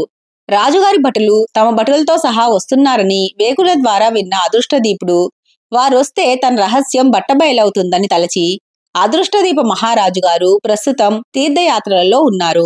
వారు తిరిగి వచ్చిన వెంటనే మీకు కబురు చేయగలమని ఒక లేఖ తయారు చేయించి మధ్యదారిలోనే ఆ రాజభటులు తిరిగి వారి రాజ్యం పోయేటట్లు ఏర్పాటు చేశాడు. చక్రవర్తి లేని అమరావతికి పోవటం ఎందుకని వారు వెనుదిరిగిపోయారు. అదృష్టదీప చక్రవర్తి యొక్క భటులు చేసిన మర్యాదలకు అబ్బురపడిన మాల్యదేశ భటులు చక్రవర్తిని గురించి మరెంతో ఘనంగా చెప్పుకున్నారు. దీంతో అదృష్టదీపుడు అఖండమైన ఖ్యాతిని ఆర్జించాడు. అదృష్టదీపునికి యుక్త వయసు వచ్చింది. 18 ఏళ్లు నిండాయి. అతనిలో ఎప్పటి నుండియో పీడిస్తున్న సందేహాలను నివృత్తి చేసుకోదలిచాడు. ఒకనాటి రాత్రి నెమ్మదిగా అవ్వ దగ్గరకు చేరి, అవ్వా, నీ కథల వల్ల గొప్ప జ్ఞానాన్ని సంపాదించాను. ఇక్కడే ఉంటూ ప్రపంచమంతటిని ఆకలింపు చేసుకోగలుగుతున్నాను. నాకు కూడా బయటకు పోయి దేశాలు చూడాలని ఉంది. నేను గుచ్చిగుచ్చి అడుగుతున్నాననుకోక నేనొక ప్రశ్న అడుగుతాను. మర్మం లేని సమాధానం చెప్తావా? అసలు నేను మీవాడినేనా? నేనెక్కడ పుట్టాను? నా జన్మ వృత్తాంతం చెప్పి పుణ్యం కట్టుకో అని బ్రతిమాలాడు. అదృష్టదీపుని ఆరాటం ఆ అవ్వ మనసుని కలిచివేసింది. ఇంకా దాచడం ఎందుకని అతడు తనకెలా దొరికాడో మొత్తం వివరించింది. అవ్వా, నేనొక అడవిలో దొరికానా? నాపై ఎండ పడకుండా ఒక సర్పం తన పడగ విప్పి నీడనిచ్చి కాపాడిందా? మరి పాము కాటుతో మరణించిన ఆమె ఎవరు? నా కన్న తల్లే? కాదు కాదు, ఆమె నా కన్న తల్లి అయితే నన్ను కాపాడిన సర్పము నా తల్లినెందుకు కాటు వేస్తుంది? కావున ఆమె నా తల్లి కానే కాదు. మరి నా తల్లి ఎవరు? నా తండ్రి ఏమయ్యాడు? చనిపోయిన ఆమె ఎవరు? నాకసలు బంధువులే లేరా? అనుకుంటూ ఈ ప్రశ్నలకు సమాధానాలు శోధించాలి అనుకొని ఒక శ్రేష్టమైన గుర్రం నెక్కి బయలుదేరాడు. అలా బయలుదేరిన అదృష్టదీపుడు చివరికి ఒక రాజ్యం చేరుకున్నాడు. అది విదర్భ దేశపు రాజధాని అయిన ధర్మపురం. తాను కట్టించిన సత్రంలోనే అతనక్కడ బస చేయవలసి వచ్చింది. ఆ సత్రంలో అదృష్టదీపుని గురించి అందరూ శ్లాఘిస్తూ ఉంటే విని ఎంతగానో సంతోషించాడు. ఆ రాజధానిలో అందరూ అమరావతి రాజుని పొగడటమే. నగర పర్యటనలో అతనికి ఒక విషయం తెలిసింది. ఆ నగరానికి ఒక గొప్ప సన్యాసి వచ్చాడని, అతడు భూత భవిష్యత్ వర్తమానాలు చెప్పటంలో దిట్ట అని విన్నాడు. అదృష్టదీపుడు ఆ సన్యాసిని కలుసుకొని నమస్కరించి తన చేతి హస్తరేఖ చూడమన్నాడు. ఆ సన్యాసి అదృష్టదీపుని హస్తరేఖలు పరిశీలించి, యువక, నీవెవరువో నాకు తెలియదు గాని నా జన్మలో నేనింతవరకు ఇంతటి గొప్ప చేయి చూడనే లేదు. నీ హస్తరేఖలు చూస్తే నీవిక్కడ ఉండవలసిన వాడవు కావు. నీవు అదృష్టదీపుడంతటి పేరు ప్రఖ్యాతులతో వెలుగొందుతావు. ఇంతటి ఉత్తమ లక్షణాలున్న చేయిని నేనింతవరకు చూడనే లేదు. అదృష్టదీపుని వలె నీ ఖ్యాతి ఖండ ఖండాంతరాలలో వ్యాపిస్తుంది. నీవు జగద్విఖ్యాత పురుషుడవవుతావు. నీ తల్లిదండ్రులు కూడా ఇంకా జీవించే ఉన్నారు. నీకొక సోదరుడు కూడా ఉన్నాడు. ఈ భూమండలాన్ని ఏలదగిన మహాచక్రవర్తివి నీవు అని జోస్యం చెప్పాడు. ఇంతలో ఆ దేశ రాజకుమార్తె కాంతిమతి కూడా తన చెలికత్తెలతో సన్యాసి దర్శనార్థమై వచ్చింది. సన్యాసి మాటలు విని ఓరగా అదృష్టదీపుని చూసింది. అతని అందానికి ముగ్ధురాలైపోయింది. ఇది చెలికత్తె గమనించింది. రాకుమార్తె కాంతిమతి కథ. రాకుమార్తె కాంతిమతి యొక్క అభిప్రాయాన్ని తెలుసుకున్న చెలికత్తె రహస్యంగా అదృష్టదీపుని వెంటాడింది. అతని అందచందాలను గుణగుణాలను తెలుసుకుంది. కాంతిమతికి తగినవాడని నిర్ధారించుకుంది. తిరిగి వచ్చి రాజకుమారి, అతడెంత అందముగా ఉన్నాడనుకున్నావు? చంద్రబింబం లాంటి ఆయన ముఖవర్చస్సును ఎంతసేపు చూసినా తనివి తీరదమ్మా. పైగా సుగుణ సంపన్నుడు, దయాదాక్షిణ్యాలు కలిగిన ధర్మప్రభువు. అతడెవరో కాని జగదేక వీరుడై ఉండాలి. అతను మారువేషంలో తిరుగుతున్న ప్రఖ్యాత పురుషుడేనమ్మా అని చెప్పింది. కాంతిమతికి అతన్ని చూడాలనే ఉపలాటం పెరిగి, అతన్నెలాగైనా నాకు చూపవే, కనీసం అతని చిత్తరువునన్నా చూపెట్టవే అంది. అంతటా చెలికత్తె, ఉండమ్మా, అతని చిత్రాన్నైనా చిత్రించి తీసుకువస్తానని చెప్పి అదృష్టదీపుని ఎట్లాగో ఒప్పించి అతని చిత్తరువును గీసి తెచ్చి కాంతిమతికి చూపించింది. కాంతిమతి అతని సౌందర్యానికి అచ్చెరు పొందింది. ఇంతటి జగదేక సౌందర్యవంతుడా అనుకుంది. ఇంతలో చెలికత్తె, రాజకుమారి, సందేహం వలదు, అంతటి సౌందర్యవంతుడున్నాడు. నీకతన్ని చూపించే అవకాశం కల్పిస్తాను అంటూ అక్కడి నుండి నిష్క్రమించింది. చెలికత్తె సరాసరి అదృష్టదీపుని వద్దకు పోయి, ఓ సుందరాంగా, నీ చిత్తరువును మా రాజకుమార్తె చూసి ఇంతటి సుందరాంగుడుండడని నాతో పందెం కాసింది. నేనుంటాడని, ఇప్పుడే తీసుకువచ్చి చూపుతానని 10,000 వరహాలు పందెం కాశాను. కావున నా యందు దయవుంచి మీరొక మారు వస్తే ఆమెకు కనపడితే నేను 10,000 వరహాలు పందెం గెలుస్తాను. ఆ 10,000 వరహాలు మీరిచ్చినట్లే స్వీకరిస్తాను అంటూ రాజకుమార్తె చిత్తరువును కూడా తెచ్చి అదృష్టదీపునికి చూపింది. కాంతిమతి సౌందర్యానికి అదృష్టదీపుడు ముగ్ధుడైపోయాడు. చెలికత్తె వారిరువురు కలుసుకునేందుకు అవకాశాలు కల్పించసాగింది. కాంతిమతి అదృష్టదీపులు ఒకరినొకరు గాఢంగా ప్రేమించుకొని గాంధర్వ వివాహం చేసుకున్నారు. విదర్భదేశ రాజుకు ఆంతరంగికుల ద్వారా ఈ విషయం తెలిసింది. కాంతిమతి, నీవు హద్దులు మీరుతున్నావు. నీవింకా అంతఃపురం విడిచి వెళ్ళరాదు అంటూ కఠిన నిబంధనలతో ఆంక్షలు విధించాడు. అప్పటికే కాంతిమతి గర్భం ధరించింది. తన ప్రియురాల్ని కలుసుకునే వీలు లేక అదృష్టదీపుడు ఒక లేఖ ద్వారా కాంతిమతికి వార్త పంపాడు. ఆ లేఖలో, ప్రియా, నేనొక అత్యవసరం పని మీద దేశాడనకు పోవుచున్నాను. తిరిగి వచ్చిన తర్వాత నిన్ను తప్పక కలుస్తాను. నా అర్ధాంగిగా స్వీకరిస్తాను. నా వివరాలు తెలుపటకు ఇది సమయం కాదు. తగిన సమయంలో నా గురించి వెల్లడిస్తాను. తొందరలోనే వస్తాను. ఇట్లు అదృష్టదీప మహారాజు. కాంతిమతి ఆనందానికి అవధులు లేకుండా పోయింది. అదృష్టదీపుడంతటి వాడే తన భర్త అయినందుకు సంతోషంతో ఉబ్బితబ్బిబ్బయింది. చెలికత్తెను తీసుకుని తల్లిదండ్రుల వద్దకు వెళ్లి విషయం చెప్పి లేఖను చూపించింది. అదృష్టదీపుడు అల్లుడవుతున్నందుకు రాజు రాణి ఎంతగానో మురిసిపోయారు. అదృష్టదీపుని వెతకడానికి వెంటనే తన అనుచరులను పంపించాడు. అదృష్టదీపుడు తన సోదరుణ్ణి కలుసుకొనుట. అదృష్టదీపుడు తన స్నేహితులతో కలిసి దేశాటనం చేస్తూ పుష్పగిరి అనే పట్టణాన్ని చేరాడు. అక్కడ కూడా అదృష్టదీపుని పేరు ప్రఖ్యాతులు మారుమ్రోగిపోసాగాయి. ఆ పట్టణానికి రాజవాహనుడు రాజుగా ఉంటున్నాడు. ఒకనాడు అదృష్టదీపుడు సత్రపు అరుగు మీద కూర్చొని ఉండగా ఒక బ్రాహ్మణుడు వచ్చి తదేకంగా చూడసాగాడు. తననే పదే పదే చూస్తున్న ఆ బ్రాహ్మణునితో, అయ్యా, మీరెవరు? అలా పదే పదే నన్నెందుకు చూస్తున్నారు? ఇంతకు ముందెప్పుడైనా నన్ను చూశారా? ఏమిటి విశేషం అని అదృష్టదీపుడు అడిగాడు. అయ్యా, నేను మాలవదేశ మహారాజు గారి పురోహితుణ్ణి. మాది కోసాంబ నగరం. మా రాజు పేరు ధర్మపాలుడు. నన్ను విష్ణు శర్మ అంటారులేండి. కొన్నాళ్ల క్రితం మా రాజ్యాన్ని శత్రురాజులు ముట్టడించి వశపరుచుకున్నారు. నన్ను బ్రాహ్మణుడని దిక్కులేని వాడని అనుకుని దేశం నుండి తరిమేశారు. పెద్ద సంసారి వాడను దేశాటనం చేస్తూ కుటుంబ పోషణ గావిస్తున్నాను. అదృష్టదీపుని పేరు ప్రఖ్యాతులు విని ఆయన దర్శనం చేసుకుని నా దారిద్ర్యాన్ని బాపుకోవాలని పయనమయ్యాను. అదృష్టదీపుడు తన వద్దనున్న కొన్ని వరహాలనిచ్చి, అయ్యా, మీ రాజుగారిని ఓడించిన శత్రురాజు పేరేమిటి? మీ రాజు ధర్మప్రభువుకు భార్యాపుత్రులున్నారా? వాళ్ళేమయ్యారు అని ఆత్రంగా అడిగాడు. అంతటా ఆ బ్రాహ్మణుడు, ఏమని చెప్పను బాబు, మా రాజుగారిని ఓడించిన శత్రురాజు చోళదేశ ప్రభువట. మా మంత్రి చేసిన దుర్మార్గపు పన్నాగం వలన మా రాజు ఓడిపోయాడు. లేకుంటే మా రాజుగారిని ఓడించే వీరుడున్నాడా? మా రాజు భార్య సునంద పిల్లవాణ్ణెత్తుకొని దాదీతో కలిసి అంతఃపుర రహస్య మార్గం గుండా ఎక్కడికో పారిపోయింది. నాటి నుండి ఆమె ఏమైందో, ఆ బాలుడెలా ఉన్నాడో వారి జాడ ఏమియో తెలియలేదు. అదృష్టదీపుడు కావలసిన వివరాలన్నీ ఒక చీటిపై రాసుకున్నాడు. తన గదిలోనికి చేరుకున్న అదృష్టదీపునికి మరొక ముఖ్యమైన వార్త తెలిసింది. అదేమిటంటే, ఆ దేశ రాజకుమార్తె అయిన ప్రియంవద కొన్ని చిక్కు ప్రశ్నలు వేస్తుందని, సమాధానం చెప్పలేని వారిని ఉరితీయిస్తుందని. హరిదత్తుడనే బ్రాహ్మణ యువకుడు సమాధానం చెప్పలేక ఉరికంబం ఎక్కుతున్నాడని తెలిసింది. ఆ బ్రాహ్మణ యువకుడైన హరిదత్తునిలో అదృష్టదీపుని పోలికలు చాలా ఉన్నాయని విన్నాడు. అదృష్టదీపుడు వెంటనే రాజసభకు వెళ్లి, నేను మిత్రగుప్తుడను, నాది కాశీదేశం. రాజకుమారి అడిగే చిక్కు ప్రశ్నలకు నేను జవాబు చెబుతాను. నాకొక 6 నెలలు గడువు ఇప్పించండి. ఆ బ్రాహ్మణ యువకుడిని ఉరిబారి నుండి తప్పించండి అని కోరాడు. 6 నెలల్లో మా రాజకుమార్తె అడిగిన ప్రశ్నలకు జవాబు చెప్పలేకపోయావో నీతో పాటు హరిదత్తుడు కూడా ఉరితీయబడతాడు. అంగీకారమేనా అని అడిగాడు రాజు. సరేనని అంగీకరించాడు అదృష్టదీపుడు. హరిదత్తుని జైల్లో పడవేశారు. రాకుమారి అడిగిన ప్రశ్నలకు జవాబు చెప్పటం కోసం అన్వేషణ ప్రారంభించాడు అదృష్టదీపుడు. ఇంతలో హరిదత్తుడు జైలు నుంచి పారిపోయాడు. పారిపోయిన హరిదత్తుడు కాంతిమతి తండ్రి పంపిన చారులకు చిక్కాడు.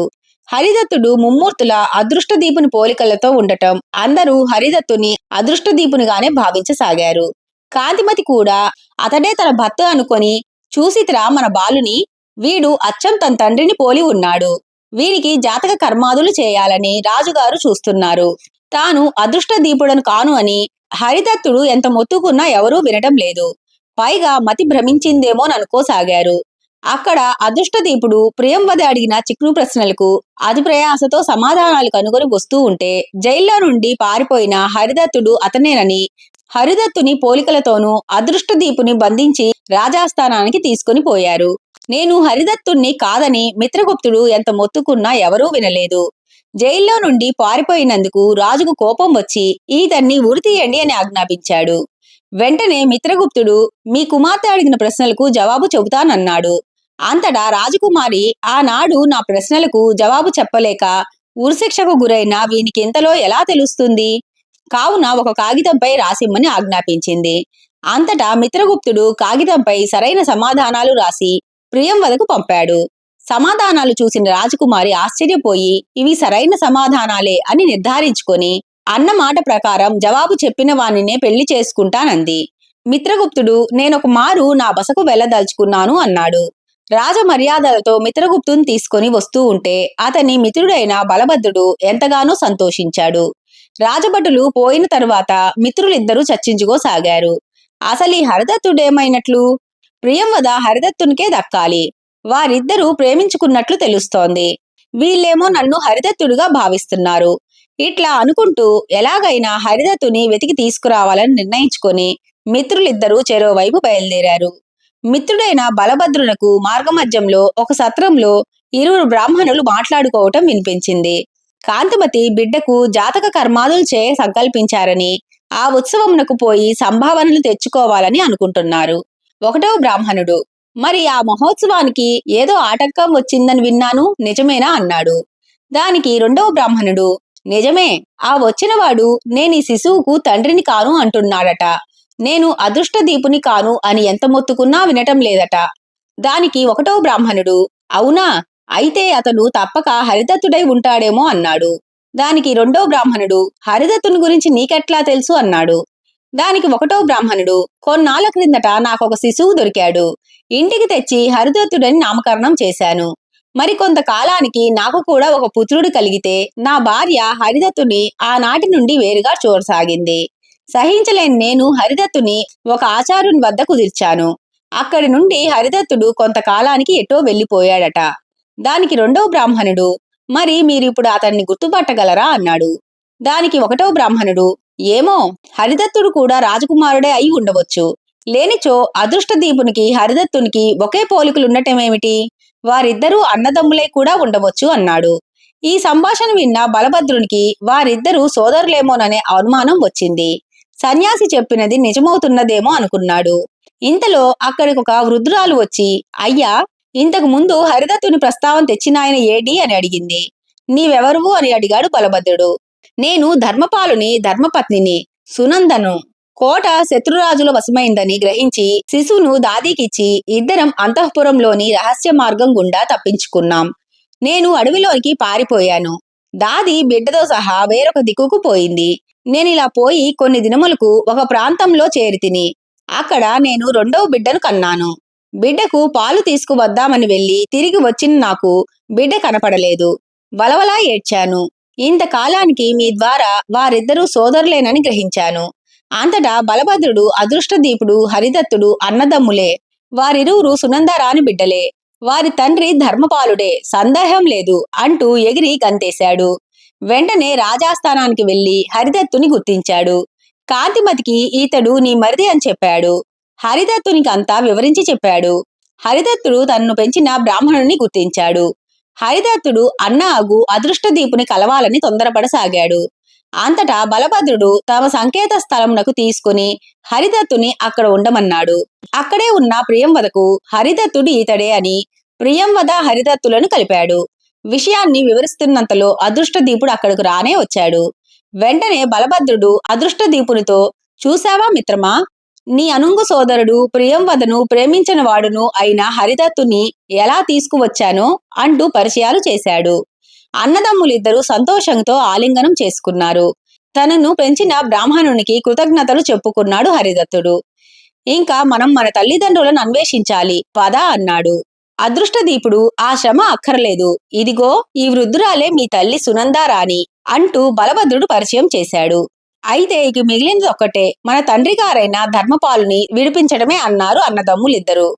ఇరువురి మామగార్ల సైన్య సహాయంతో చోళదేశపు శత్రురాజును ఓడించి తండ్రిని చెర నుండి విడిపించగలిగారు.